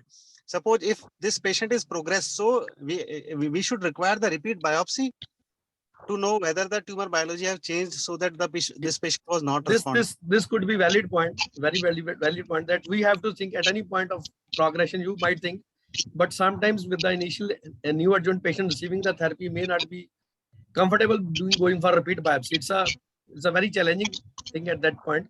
But ideally, I think this is a valid point. You have to need to do biopsy. The biology of the disease may not, but if it has tumor hormone positive become a negative, chances of response to chemotherapy should have increased rather than decreased. Yeah. So that's why in this case, my personal opinion is that if the patient started to progress, I'd rather go ahead with surgery and then get a fresh, ER/PR to decide what further we can do, rather than trying to change therapy or try some different option. So maybe anything can be tried. So let's start plan for what would be your preferred, Dr. Aditi, what would be your preferred therapy for this patient if you start therapy, neoadjuvant therapy? Yeah. So of course, the there is no financial problems as such. Patient doesn't have any financial. Patient is extremely So, rich. so yeah. So of course, I would go with TCHP. So, matlab, taxane and carboplatin and this trastuzumab and pertuzumab. So other panelists, any other their opinion regarding what would be their personal preference? Dr. Divesh? I think my personal preference is in this young patient, I will use this AC followed by the taxane plus Herceptin. The taxane plus Herceptin. Not the pertuzumab. I think I am not fan of pertuzumab and I have not used because the burden. I think in one in 1 lakhs. So we can give this pertuzumab. I think rest are not using, so that I am avoiding this pertuzumab. I agree with Dr. Divesh, but I just asked whether the patient does have any financial constraint. The best is, of course, we also use very less pertuzumab patient. Very few patients are receiving pertuzumab. In fact, exactly 1 in 1 lakh. That's the ratio even with us. But yes, ideally, pertuzumab should be added. Of course, the condition changes as practically the things are different. But in my opinion, Dr. Ankur and Dr. Aditi, I have used in various component. I have used still pertuzumab in the neoadjuvant settings, and I have compared. In my view, just 1% benefit, but guidelines and data are showing much more number of benefits, more percentage. But in my view, just only less than 1% of benefit of adding this drug. I think trastuzumab is more and more in more and more number we are using and more response. But I think this drug is confusing more and more. So I think I am not fan of this pertuzumab. So if we are using just Herceptin, why not TCH and why not just totally avoid anthracyclines? I think this is the young lady. I think if this is the 60 years old female, then I am using this TCH. But I just want to get the benefit of this AC, because in the HER2 positive cancers, the ADRIA works good and the data is much more better. But TCH is slightly non-inferior as it is not better, even if shows AC followed by the T plus H. So just TCH are using if there is slightly comorbids and patient is not fit for this AC. I am using this TCH, but I am usually young female. I am using this AC followed by the taxane plus Herceptin. Okay. So yes, we know that escalating the neoadjuvant, if we use a dual HER2 blockade, the trastuzumab and pertuzumab, the PCR rate increases, and that has some EFS benefit, but a long-term OS benefit has not been clearly been shown. And we know that a patient who doesn't achieve a PCR have a poor outcome, irrespective of what kind of treatment they get.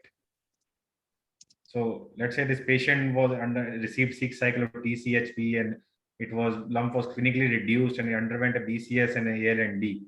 So now let's say there are 2 scenarios. First scenario, let's consider the second scenario. For first scenario, we have done a lot of talk around TDM1 and that can be done. Let's say the patient had a complete PCR. Now, what would be your next step, Dr. Jagdeep? If the PCR is achieved in this patient after dual anti-HER2 therapy, I will go with a single agent trastuzumab to complete for the adjuvant treatment for 1 year total of anti-HER2 therapy. So we not add pertuzumab in that therapy. No, the benefit is very, very marginal. Just trying to accommodate and try to justifying that margin in adjuvant. I will not. So any other panelists have any other opinion regarding this? The same. Agree with Dr. Jagdeep. Dr. Aditi?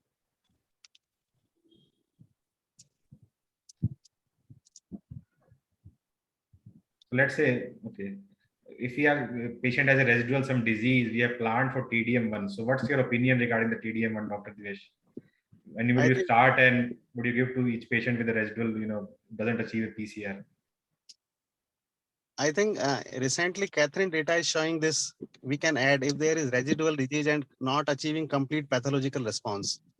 So in this time, I have added 2 more patients right now. 2 patients are ongoing in adjuvant TDM1. So based on this Catherine data, I am added this TDM1 because the initially disease burden is high and not achieving the complete pathological response. It's still the only response is partial response is achieved. So I am just added this TDM1 can added, but I think the data will mature in future further 1 or 2 years more. Then we will find the actual data. Is there any advantage of TDM1 or not? But right now, it is very early to say this is the good or this is this is bad. I think this is the more time to mature the data. Yeah, totally agree. We need a little bit longer follow-up. And what do you do? Will you start with radiation or complete radiation and then start if patient needs adjuvant RT? I think I have added with this after the radiations I have added. So I can give some add-on to this. Radiation can be given. There is no such constraint to that. And one thing is that is true. Dr. Devesh said that Catherine data is good. You can use adjuvant TDM1, but in that data they have still used some of the patient with that trastuzumab. But of course, if invasive disease-free survival is better with that TDM1, it has to be given in this patient. So I totally agree with that. That's where, of course, now TDM1 is there in the, patient doesn't achieve PET-CR. Other options which are that you can give a, dual HER2 blockade, but the benefit was very less, as already told by Dr. Jagdeep, and it's very marginal and much more in the node-positive disease. And we don't know patient who achieve PET-CR whether they have. And now that extended neratinib, because we don't have any experience, not available to us. And again, with not that much of a remarkable difference, whether how much they can be used. So just now final question I would ask, what do you think that with the trastuzumab deruxtecan, which has come up in the advanced disease and has shown a remarkable results compared to TDM1, do you think its role coming up in the early stage adjuvant and all the setting replacing trastuzumab or pertuzumab? If you go with the history, you see all the drugs has been tried initially with the metastatic settings. If you go with the Herceptin also followed by Perjeta, TDM1. So then they went into the adjuvant or neoadjuvant settings. Maybe in future they might, because now we have evidence. There is a phase 3 data is available. Results are out. Deruxtecan is far better than TDM1. Maybe it might be used in the later on future for the adjuvant, the patient who does not receive a PCR. This could be one point if you take into consideration based on this metastatic setting results. Yeah, totally agree. And now with that, it has now recently shown that even in HER2 low, it has shown good results. So we might have. It has shown very good results in that also. At least a difference of there is quite difference. I think 4 to 6 months, 4 to 5 months difference. It was doubled with. So now we'll have a new category of breast cancer subtype in our treatment as soon as the drug is available to us. That's why surgical oncologists say you are keep on going adding some anti-HER2 therapy at some point of time. We don't want to leave patient without anything until he is exhausted. I think as we am doing the DM, then the cost of the trastuzumab Herceptin is 1 lakh. So total cost is 18 lakhs. So I think this drug response will occur after. I think 5 to 7 years will take time to more and more number of patient enrollment. So I think drug can replace in future within 5 to 7 years. Yeah, totally agree. So with this, I would like to conclude and thank you, Dr. Deepak, for this opportunity. I would like to hand over to you for further proceeding. I thank all my panelists. Thank you, Ankur, for teaching us very practical aspect of early breast cancer and HER2. Yes, we should also keep in mind the financial toxicity of the patient, and we should use these molecules very judiciously and keeping how much benefit the patient can achieve. Thank you, Ankur, and thank you, Dr. Jagdeep and Dr. Devesh and Dr. Aditi. Thank you, Dr. Ankur. Yes. Now moving ahead with our second panel, I would like to invite Dr. Chitresh. No, sir. Is this a session on Dr. Kunal? Okay, Dr. Kunal Jain. I'm sorry, sir. Sir, good evening. Good evening. In fact, I am relieved. Sir, please. I am relieved to skip the talk. No, sir. No, sir. No, not at all. I'm really sorry. Yes, sir. Good evening, sir, and a warm welcome on the behalf of Horizon. And thank you for your valuable time and sparing your valuable time. And please go ahead with your talk. And sir is Dr. Kunal Jain is one of the senior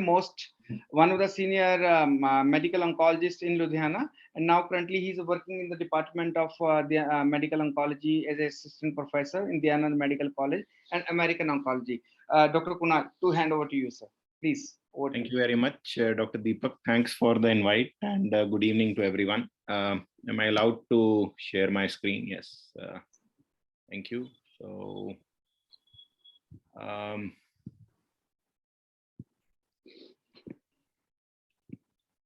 so I hope the slides are visible, the customary question, and I am audible. Yes, sir. Very much. Yes, sir. Great. So initially, when I received the mail, the talk was supposed to be for 40 minutes. And again, it was a pleasant surprise that now I have to finish it in 20 minutes. So I'll try to hurry up.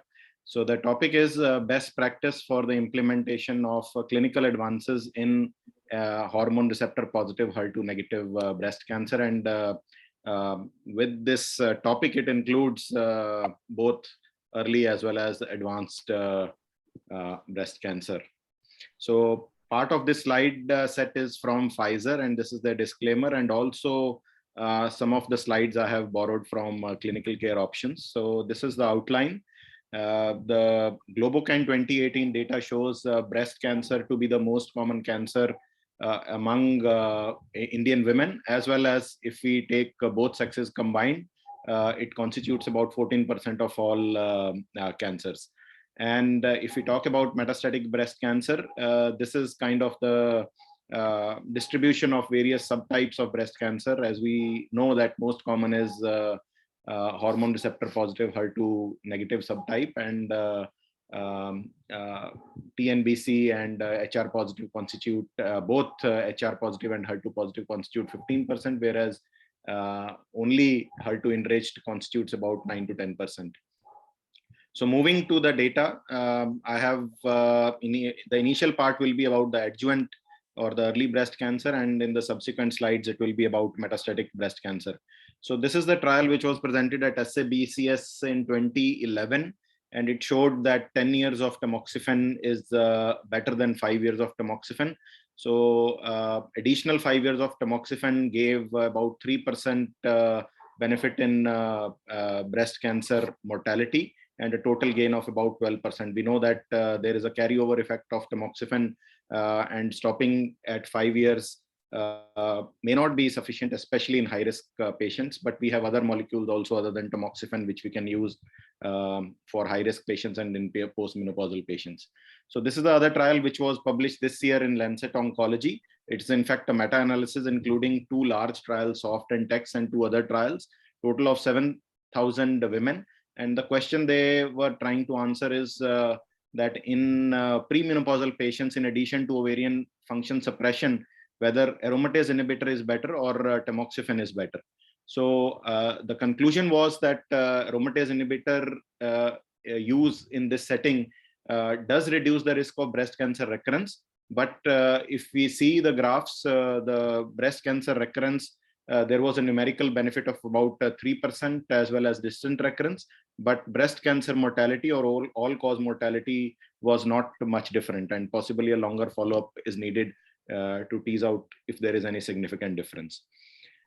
And there are multiple options that we have now, and by and large, most of the postmenopausal women with hormone receptor positive breast cancer would receive aromatase inhibitors, and this is also endorsed by the meta-analysis published in Lancet in 2015, where close to 10,000 women data was published, and it showed a numerical benefit of about 3.6% in terms of 10-year gain by using aromatase inhibitors as opposed to tamoxifen alone. So no hormonal therapy versus tamoxifen, about 9% benefit, continuing tamoxifen for 10 years, additional 3%.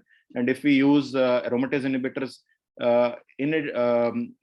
other than instead of tamoxifen, benefit of about 3.6% was reported.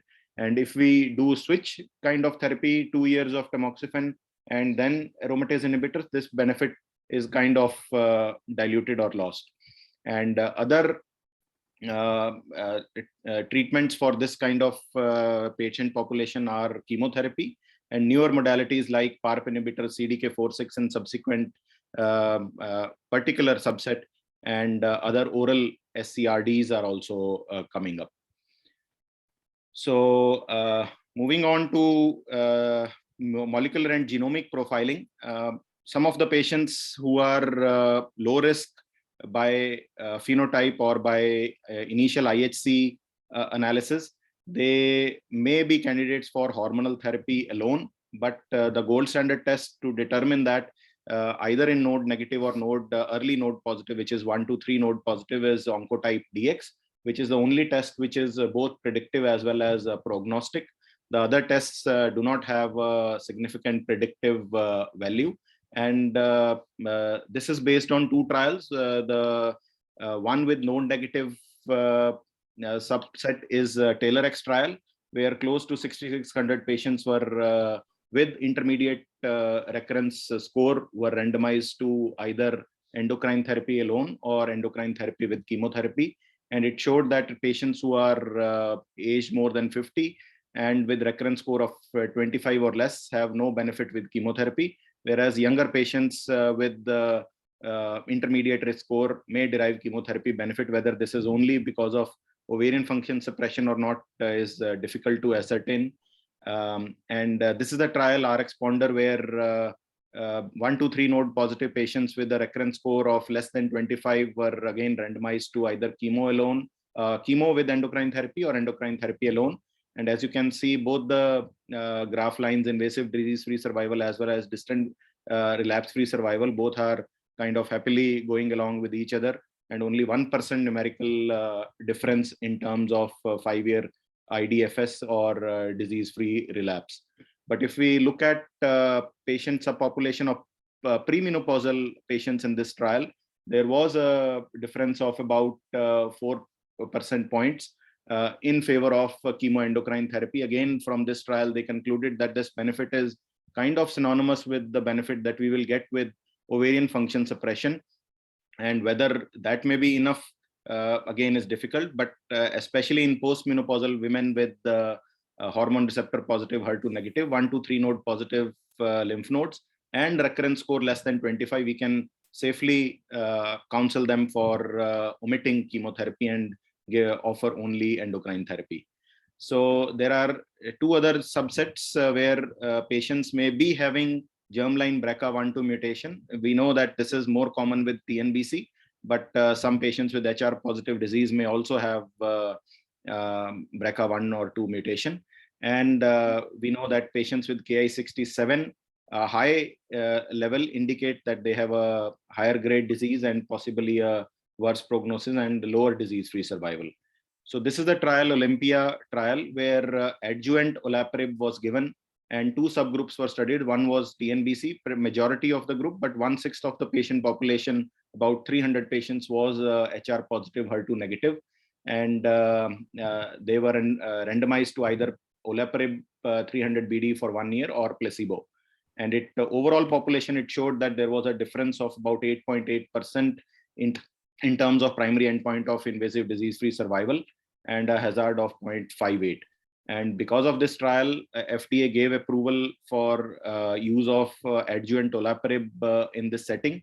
But whether particularly in HR positive group, it is beneficial, although the hazard are impressive of 0.68, but possibly more longer data will be needed. And is there any role of CDK4/6 inhibitors in early stage hormone positive disease? So all the 3 available CDK4/6 inhibitors have been studied. Palbociclib in 2 trials of Penelope as well as Pallas for 2 years and Penelope 1 year palbociclib, and Monarch E and Natali for ribociclib, Monarch E for abemaciclib. And the only positive trial which has shown convincing result is with abemaciclib, Monarch E trial, where the cohort 1, which had high burden, high risk disease, did show subsequent benefit in terms of improvement in 3-year IDFS rate.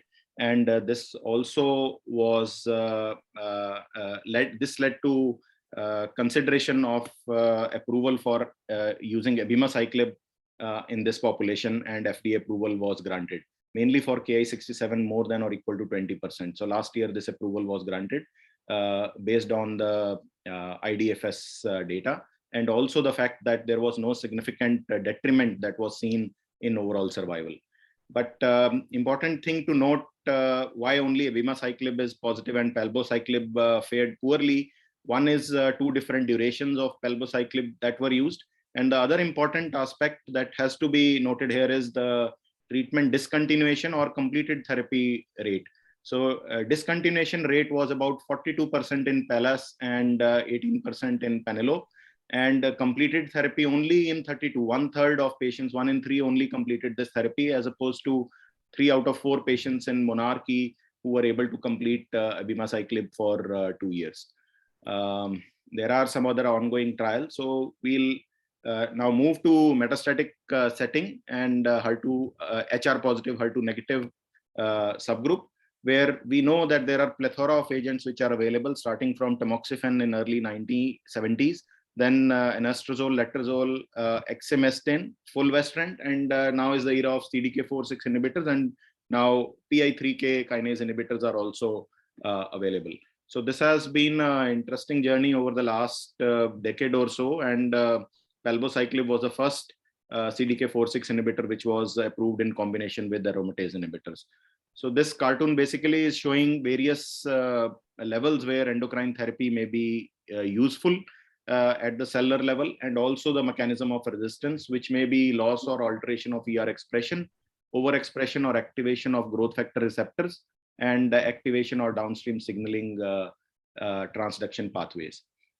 So this is the slide showing various molecules and trials where CDK4/6 inhibitors have been used in first line setting. MONALEESA-3 basically included both first as well as second line patients, and is with the ribociclib and fulvestrant. And the reason to highlight them is because these are the trials to show overall survival benefit. But if you see the overall hazard ratio across the trials, it is not much different. So less than 0.6 in almost all the studies. So MONALEESA-3 basically showed a 28% relative risk reduction in death with use of palbociclib in combination with fulvestrant, if it is given in first or second line in patients who are HR positive, HER2 negative. And the updated analysis showed median overall survival reaching close to 5.5 years.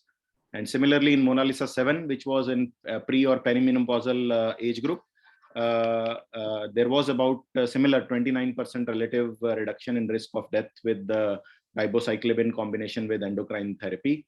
And as I said earlier, these were the only 2 trials so far they have shown improvement in overall survival, to document improved overall survival. So palbociclib, as I said, was the first one to get approval and use, and we have been using it for the longest time. And these are some of the studies from Indian patients. The largest one by the Delhi group, RGCI and BLK hospitals, 188 patients, both combinations of palbo with the AI and palbo with fulvestrant were given. First line setting, median PFS was about 20 months, second line 12 months, and good overall response rates of about 80% in first line and close to 50% in second line. And toxicity is not much different from what has been reported in literature. Again, Dr. Amit Ratan and his colleagues had reported the study on 133 patients on palbociclib use in metastatic hormone receptor breast cancer patients. And median PFS in second line was 14 months at the time of their reporting, and in first line had not reached. And again, the side effect profile was similar to what was reported in the PALOMA trials. So again, an interesting question. We now counsel patients and offer them CDK4/6 inhibitors in first line MBC HR positive subgroup. But can we continue that post progression?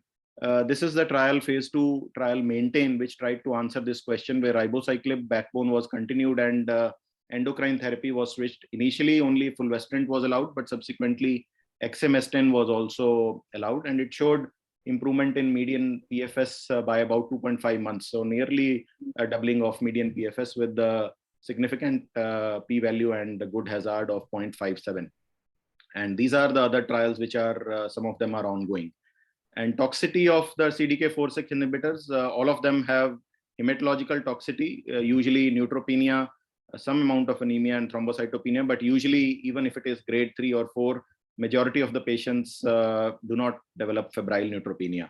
And unique to ribociclib is also hepatotoxicity and also QTc prolongation, whereas abemaciclib causes GI disturbances, diarrhea, and also venous thromboembolism in addition to the other toxicities. So in terms of monitoring, palbociclib is possibly the easiest to monitor, where only CBC is recommended more frequently in the first 2 cycles and then monthly in first 6 and then as indicated. Whereas ribociclib needs more monitoring with the CBC, ECG, electrolytes, and also LFT, because hepatotoxicity is one problem. I had a patient who had ribociclib induced hepatotoxicity, re-challenge with much lower dose after recovery, did again cause problem, and then the patient was switched to palbociclib and she is doing well. Again, with abemaciclib, we need to monitor LFTs in addition to CBCs. So if the patients do undergo dose reduction, as per this analysis from PALOMA-3, it does not cause a detriment in PFS. So whether there is a dose reduction or we continue the same dose throughout, it does not significantly matter. We have been using everolimus in second line, and this was from Bolero-2 study in combination with exemestane, and this is still a valid option for some of the patients who cannot afford CDK4/6 inhibitors. Now, the newer drug is alpelisib, which the main trial was SOLAR-1, which was a phase 3 trial in second line setting, where patients were given alpelisib in combination with fulvestrant, and only 5 to 6% of patients had received prior CDK4/6 inhibitors. And primary endpoint was PFS, which was met, near doubling of PFS to about 11 months. Overall survival did not cross the pre-specified efficacy boundary, but in patients who had visceral metastasis like lung and liver, they had significant improvement in overall survival on this molecule. But this is not an easy drug to give, and hyperglycemia is a major problem. This is the other trial, BYLieve, where alpelisib was combined with fulvestrant, and different cohorts were studied, and this cohort showed a median PFS of 7.3, where initial CDK4/6 inhibitors and AI were given. All patients had received this combination. And this is the other cohort where CDK4/6 inhibitor was given with fulvestrant and alpelisib was combined with letrozole. Again, it showed some amount of response and clinical benefit rate. So the newer agents, the exciting newer agents are oral selective estrogen receptor downregulators. And the 3 drugs, one of them is elacestrant, which has been studied in about 500 patients in this Emerald trial. And it showed improvement in progression-free survival. And if we take the subset of ESR1 mutation, there was even better benefit, which was a pre-specified analysis. And the other drug studied in EMERA1 was emcenestrant. We have to get used to these drugs, which are like fulvestrant, but they are all oral available drugs. And this also showed some meaningful benefit, as was seen with imlunestrant. And again, the overall response rates were not very high, but these are kind of heavily pre-treated patients, which do derive some benefit from these oral drugs. Just a word about ESR1 mutation. We know that if this mutation is detected, it portrays a poor prognosis and endocrine unresponsiveness, and in trials has been reported up to about 40%. I'll just finish with this Destiny trial. You may be wondering, what is trastuzumab drug doing in HR positive TOC? So as was previously mentioned, this Destiny 4, which was presented at ASCO this year by the MSK group led by Dr. Shanu Modi, and they showed that patients who are HER2 low, which is HER2 1 plus or HER2 2 plus negative by FISH, if they are and maybe HR positive or triple negative, they are, if they are randomized to trastuzumab deruxtecan or treatment of physician's choice, there was a significant improvement in PFS. and more importantly, possibly the first trial to show a significant difference in overall survival in HR positive disease as well. So with the difference of about close to 6 months, both in HR positive disease and all patient subpopulation. So this is also one of the valid options in patients who are HER2 low metastatic breast cancer, which may be HR positive as well. And just simplifying to see how we can go about treating patients with HR positive disease, especially metastatic disease. If they are endocrine naive, we can offer them CDK4/6 inhibitor in combination with either aromatase inhibitors or even fulvestrant. And in second line, they can be considered for fulvestrant if not given in first line, or if they have PI3 kinase mutation, then alpelisib is one of the options. And obviously exemestane or everolimus can be considered at some point of time, and it does not need any biomarker testing. And if they have moderate endocrine sensitivity, then or use of AI has been done recently, then fulvestrant with CDK4/6 inhibitor, and then depending on PI3K kinase. And if poor endocrine sensitivity, then again fulvestrant CDK4/6 inhibitor. And if somebody is in a visceral crisis, low ER expression, then possibly we would consider them for chemotherapy. And trastuzumab deruxtecan possibly will come somewhere in between. And patients who have germline BRCA mutation can be considered for PARP inhibitors as well. So just ending my talk, CDK4/6 inhibitors in combination with endocrine therapy continues to be the preferred regimen in first line setting for HR positive HER2 negative MBC. And with the approvals of abemaciclib and olaparib in adjuvant setting, it is more confusing for us also, but it needs additional testing in this setting to identify particular patients who can be benefited. For abemaciclib, like it will be Ki-67 20% or more. And novel therapies, including oral selective estrogen receptor downregulators, are in development and have shown promise in this subgroup. Trastuzumab deruxtecan and drugs like those may have a role in future.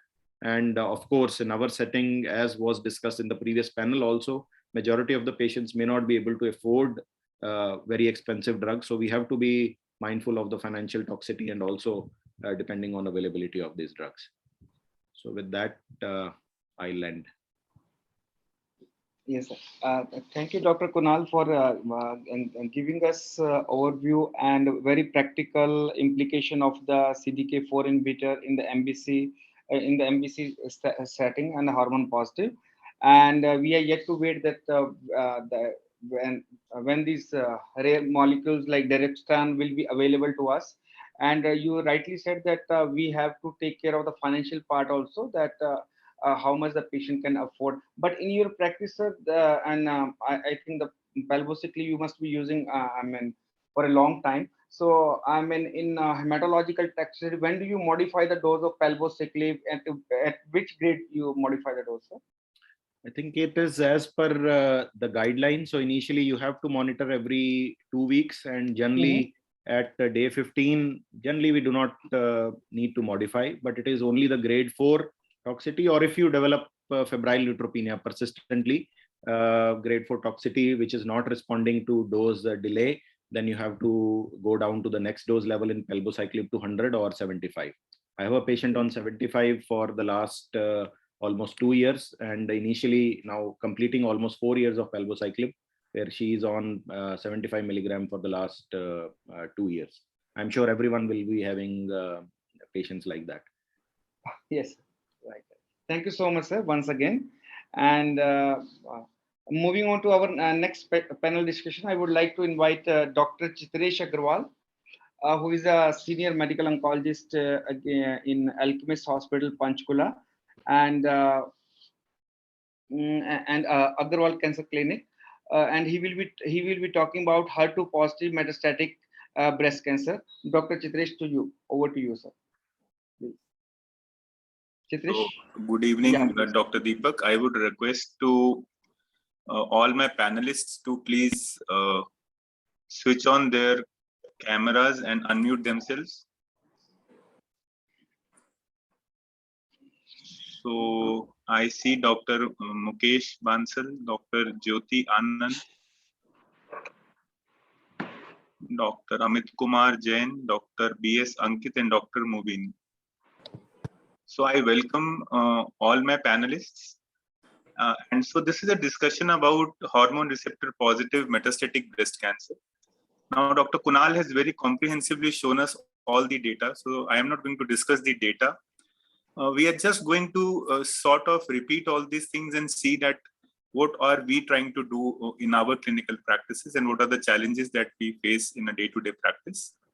To start this panel discussion, I would just go with a case, 56-year-old lady, postmenopausal, stage 2B, hormone receptor positive, HER2 negative. And she underwent breast conservation surgery, surgically PT2N1M0. Adjuvant, she received docetaxel and cyclophosphamide, had adjuvant radiotherapy, and was placed on an adjuvant aromatase inhibitor. Now, 7 years later, that is 2 years after her AI completion, she presents with coughing and some dyspnea. Imaging was done, which shows metastatic recurrence involving lung as well as bone in her thoracic spine and ribs.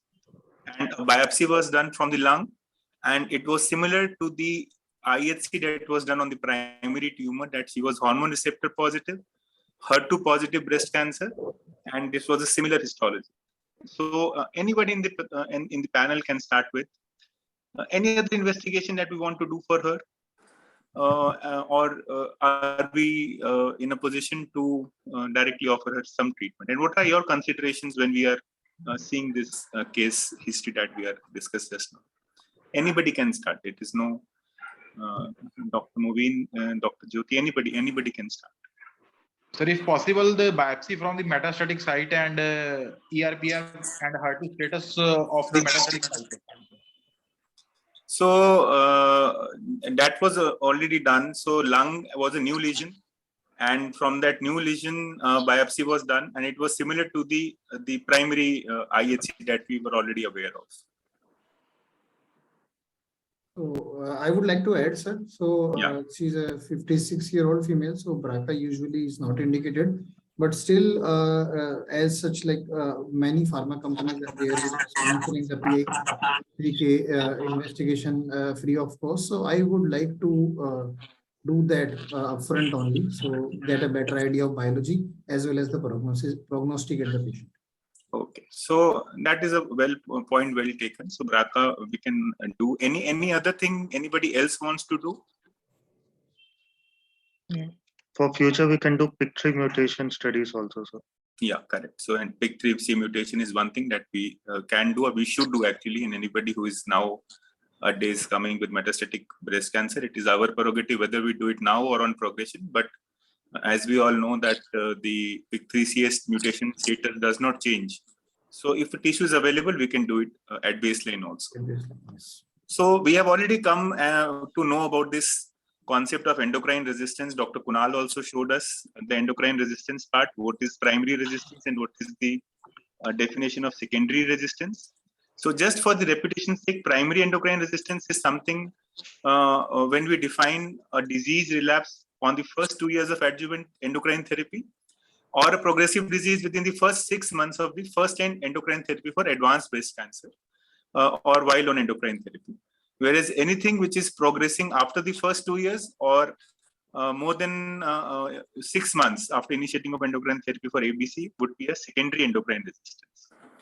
So now when we see the treatment for metastatic breast cancer, we have to see that this is not a curative setting. So we have to take many things into consideration for a particular patient. We have to be mindful about her survival. We have to palliate her symptoms. We have to improve her quality of life.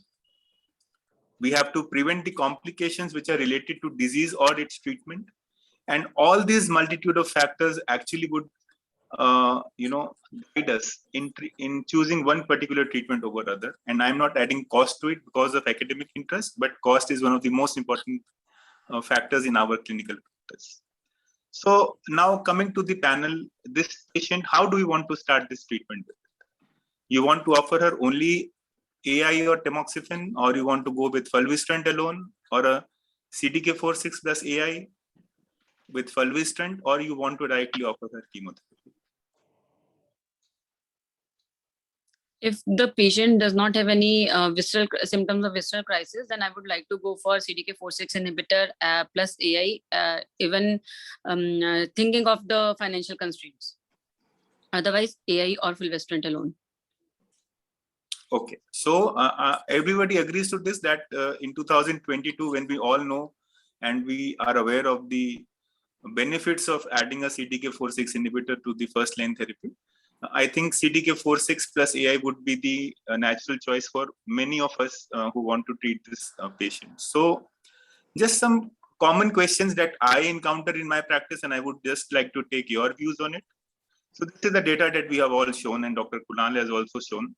This is one important question that I very commonly find myself in, that how do you commonly choose between the 3 CDK4/6 inhibitors which are available? So out of the Palbase, Crixana and the Abema, how do you in your clinical practice actually choose one over the other? And Dr. Amit, your thoughts, please. There's nothing much to choose between palbociclib and ribociclib. So both are similar, but patients with cardiac comorbidities, we avoid ribociclib due to QTC prolongation. And those who cannot come for regular follow-up because of the QTC prolongation, frequent ECGs, which are required.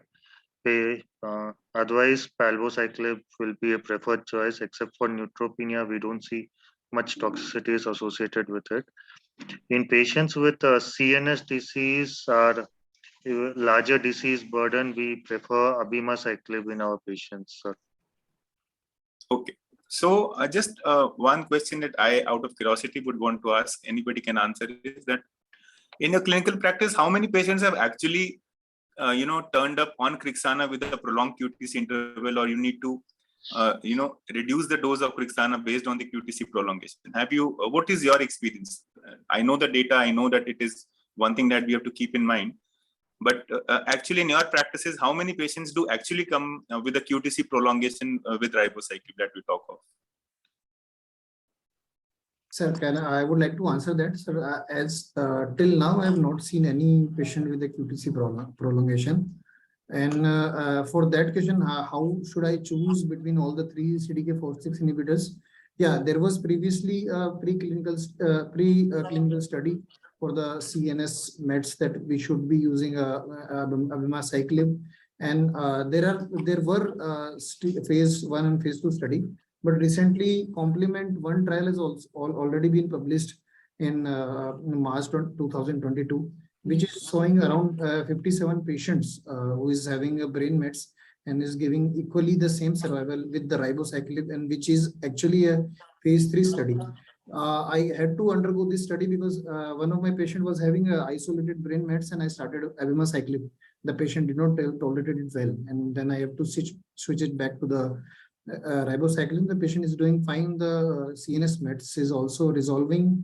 So yeah, that is the one thing. And for the second thing, like the patient who are having a liver mets, sometimes it might get confused that if there is a high disease burden, if I start a ribociclib and or an abemaciclib and the liver enzyme getting deranged, and I'm not able to differentiate between whether it is due to the tumor burden or due to disease side effect. So for the patient who are having a larger liver disease burden, I would like to go with the palbociclib. Thank you, sir. So that is a very good point, because see, what I have come across in my practice, I would tell you, is that it is very difficult to choose one over the other. And this QTC prolongation and all, though these are data trials show this, but I am yet to see a patient for whom I had to reduce the dose of ribociclib on basis on the cardiac malfunction or QTC prolongation. So I think availability of the drug, the cost of the drug, and certain side effect profiles would guide us to choose one over the other. So this is again the same thing that Dr. Kunal also showed, and we have also discussed in detail. So we have to be mindful of the diarrhea, which I think is very important with the abemaciclib. We have to, and one thing that I was reading through was that there is no need of giving a prophylactic loperamide or some anti-secretory drug with abemaciclib till the diarrhea ensues. So there were some reports where they had tried this, prophylactically, and there was no benefit in doing so. So until unless that complication arises, we should not do so. And rest, all of you have mentioned about the same side effects that we already know, and these are written on these slides. So moving on to the next question, that would the choice of a CDK4/6 inhibitor change if the woman was premenopausal? So if the same lady would be, say, 42, and so would you be inclined to use one CDK4/6 inhibitor over the other, or for you all CDK4/6 inhibitors are the same in this particular setting?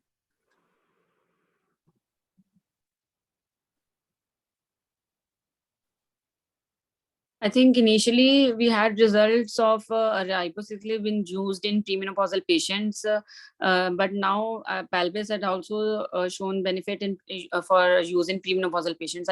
So it is not a question of choosing CDK4/6 inhibitor. I think.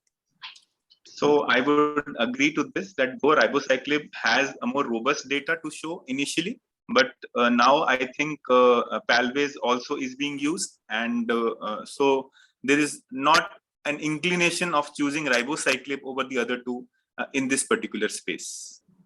So again, very commonly, whenever we read or whenever we cover this topic, this is a very common concept that OS benefit is observed only with ribociclib till now. So now, is it a very important point for you to choose this one drug over the other, and how you explain to your patient, or how, while discussing the benefits of treatment with your patients, do you think that this becomes an important point, or for you this is not important, and again all CDK4/6 inhibitors are same to us? And Dr. Mubin?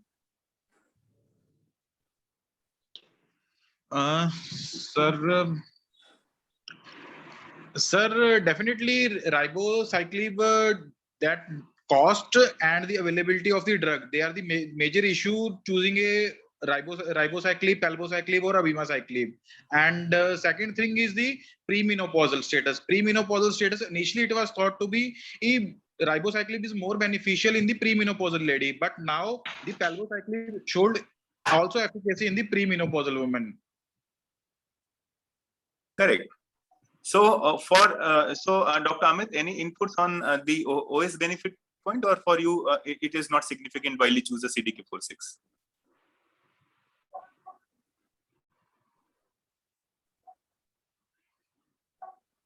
I will like to add, sir. I think Dr. Mukesh. I think it is one of the factors, definitely. But the other things to consider, which are more important, is the comorbidity or the side effect profile and the availability of the drug. It is one of the factors, definitely, but not the only factor. Correct. So that is what. So though Crixana, whenever you talk to the Crixana guys, and they will market their drug saying that OS is the benefit which is only shown in this, but that is not the message to be taken. And it is, as you rightly mentioned, just one of the factors, but the other reports have not been reported till now, so we don't know about them. So all three CDK4/6 inhibitors, can be used, and this is not the point to choose one over the other. Now, how frequently you need to reduce the dose of CDK4/6 inhibitors in your practice? So if you're starting your patient on Palbase, or I think we all have more experience of using Palbase and ribociclib than abemaciclib. At least for me, it is true.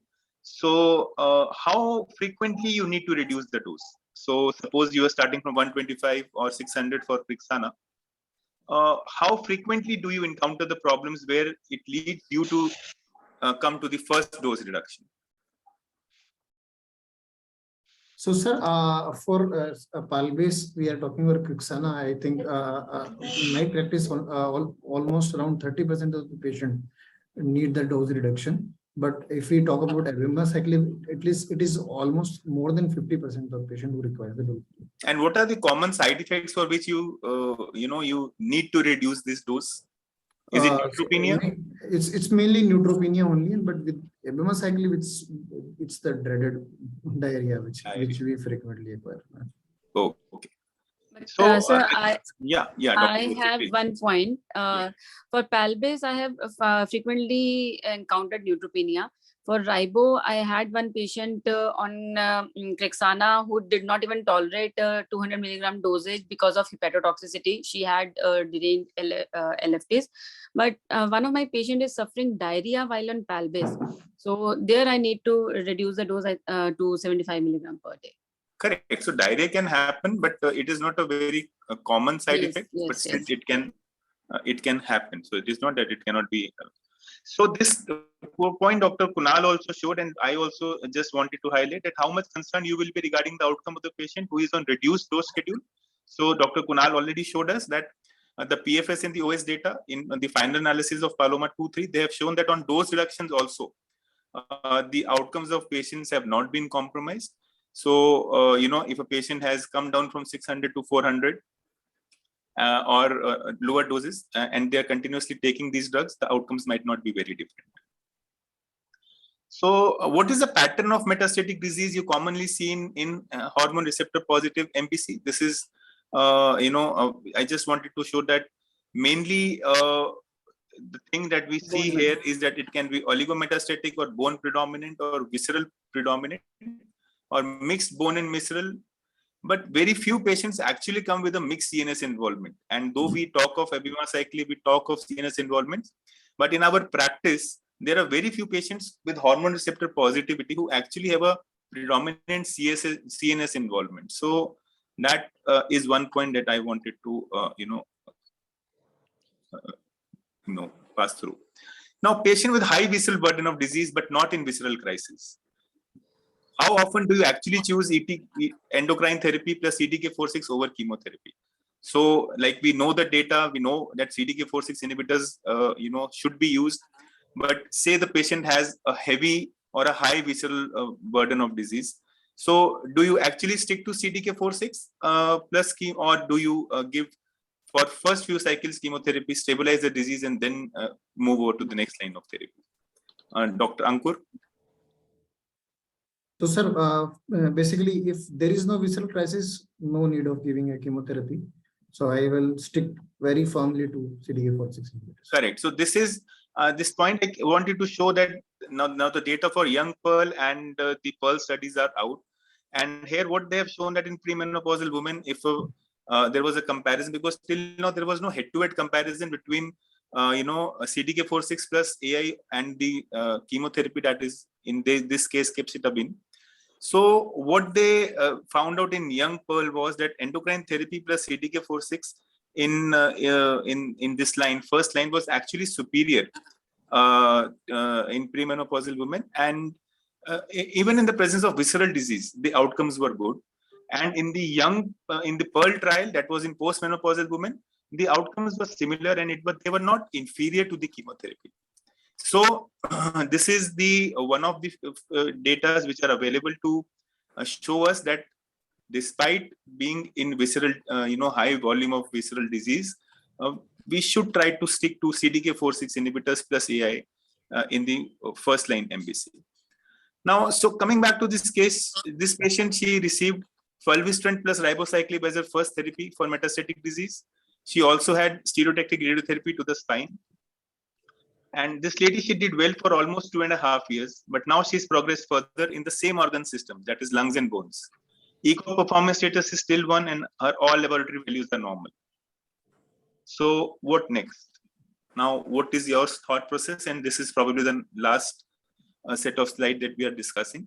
So what will you like to do? What all tests that you now want to do on progression, and what is your management? Anybody, and all of you should answer just one by one, and we'll close this discussion. We'll start from Dr. Jyoti.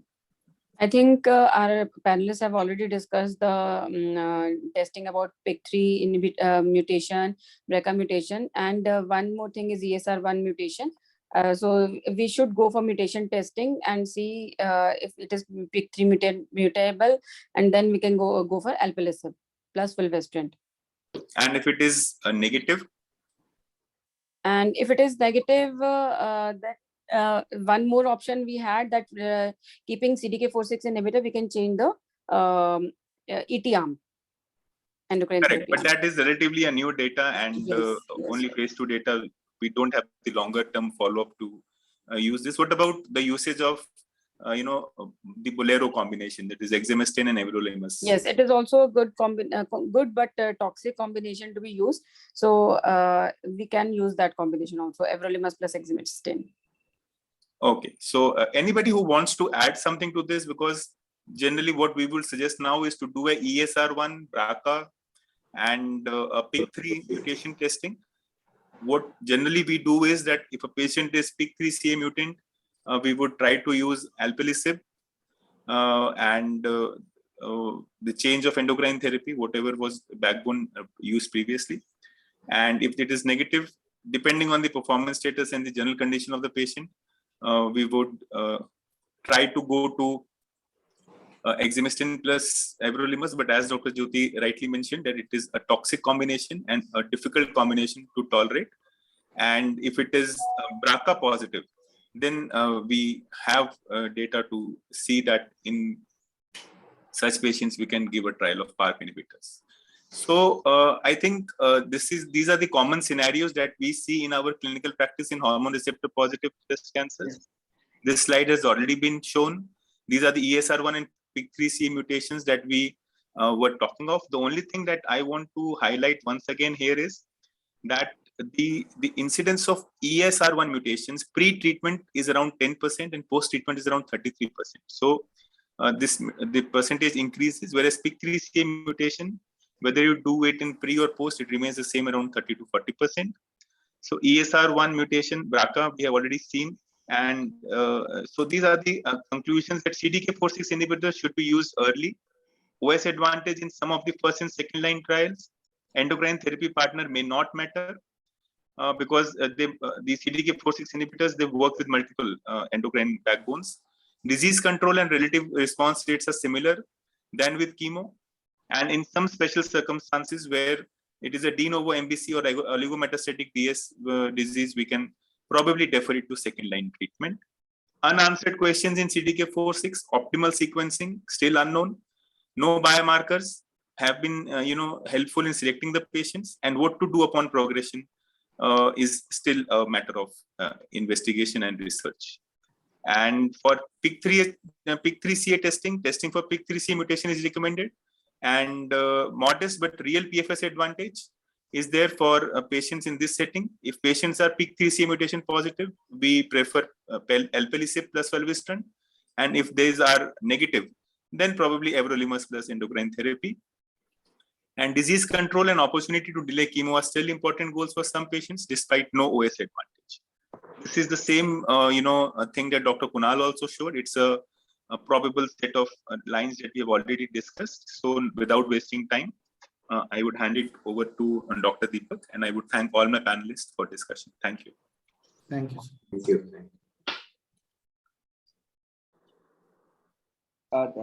Thank you, Dr. Chitresh, for conducting this very fantastic this panel discussion. And I would like to thank all the panelists. And now moving on to our next session. Thank you, sir. And that will be the last session. And I would like to invite Dr. Vinit Govind Gupta, who is a senior consultant at Artemis Hospital. And Dr. Vinit Gupta is one of the few medical oncologists who has very few medical oncologists who has done their graduation, post-graduation, and super specialization from the premier All India Institute of Medical Sciences. Now over to you, Dr. Vinit, please. Thank you, Dr. Vinit. Yeah, please. hi, I'm there. Can somebody allow me to share my slides? I think somebody has to give me control. Chitresh sir, can you please stop your share screen?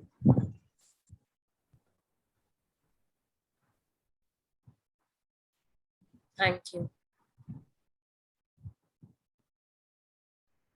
Okay, so I hope my slides are visible. So I know we are nearing the end of the event, so I don't want to take a lot of time, but I have been given a very nice topic and I'm very happy to present this, that an area where there is a multitude of riches, that is the treatment of HER2 breast cancer, the current standard of care and future perspective. So a lot of very promising things already here and a lot of things coming up. So let's dive into it. So We know that HER2 positive breast cancer, the main driver mutation is the HER2 oncogene, and a variety of methods have been figured out to target this oncogene, like monoclonal antibody, ADC, kinase inhibitor, etc. But what we are learning is what is going to work in what setting. So when we talk about future perspectives, before talking about fancy drugs, actually what I want to know is, just with the current generation of therapy, are we curing some of these patients?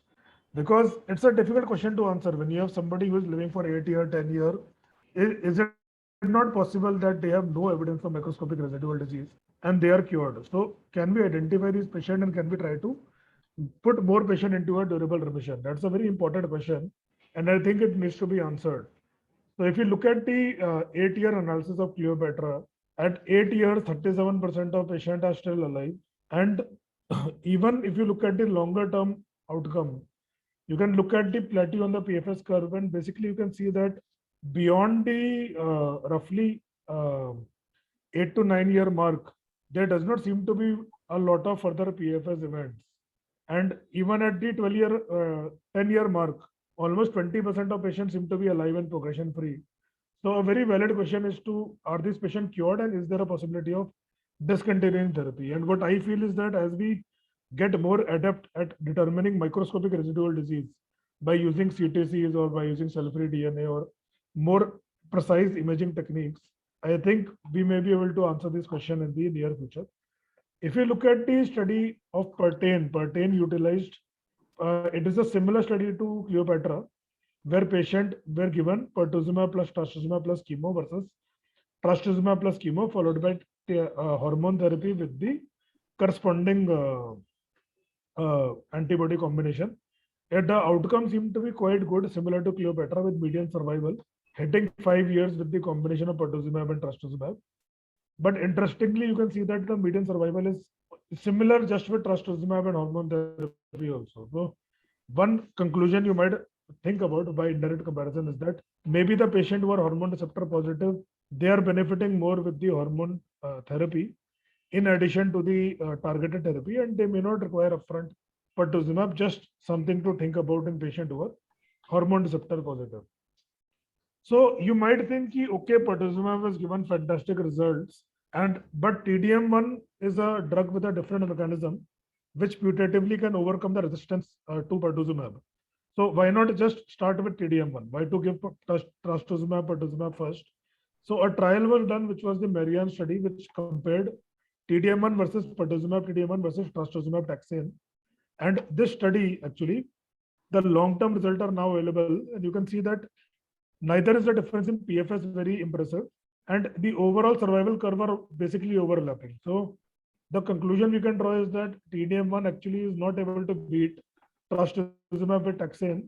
Thus, it is unable to dethrone pertuzumab trastuzumab combination from the front line. So if you look at the today scenario for metastatic breast cancer, the front line, PTH remains the standard of care with the best OS till date. And so far, there is no comparison of TDM1 with PTH, but TDM1 did not manage to beat the control arm of Cleopatra, which indicate by indirect evidence that probably it is not a good replacement for PTH unless patient cannot tolerate chemo. So the thing which is actually what I feel will dethrone PTH is TDX, and the trial is ongoing at multiple centers, including my own. So a lot of interesting things to come.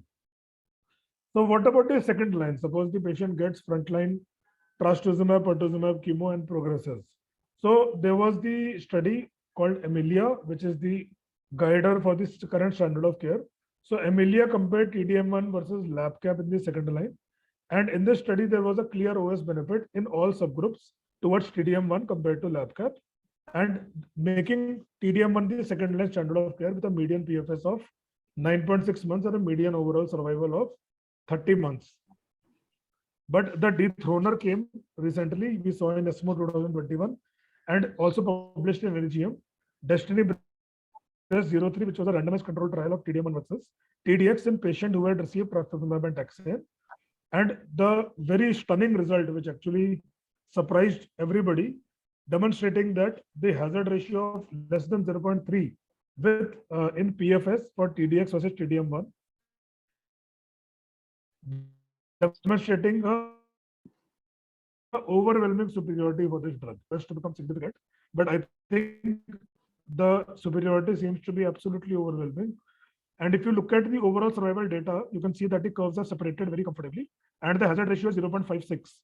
And the p-value has not yet crossed the pre-specified boundary, but my personal feeling is it will cross it very soon. And I think we will be very comfortable to use TDX as the second line very soon in the near future. And if you look at the investigator assessed PFS or OS, the curve separation is very, very nice and indicating that it is a superior option to the current standard of care.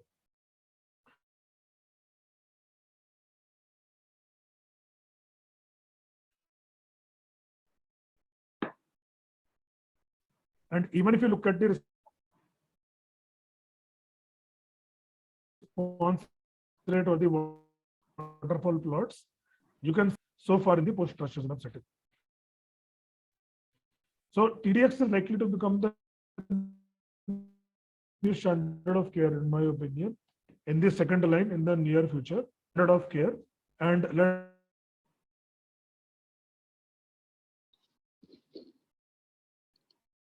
Vinit, your voice is breaking. Dr. Vinit, your voice is breaking. Hello. Yes, your voice is not clear. Okay, sorry. So I think I got disconnected. Let me just reshare my presentation. I'm sorry.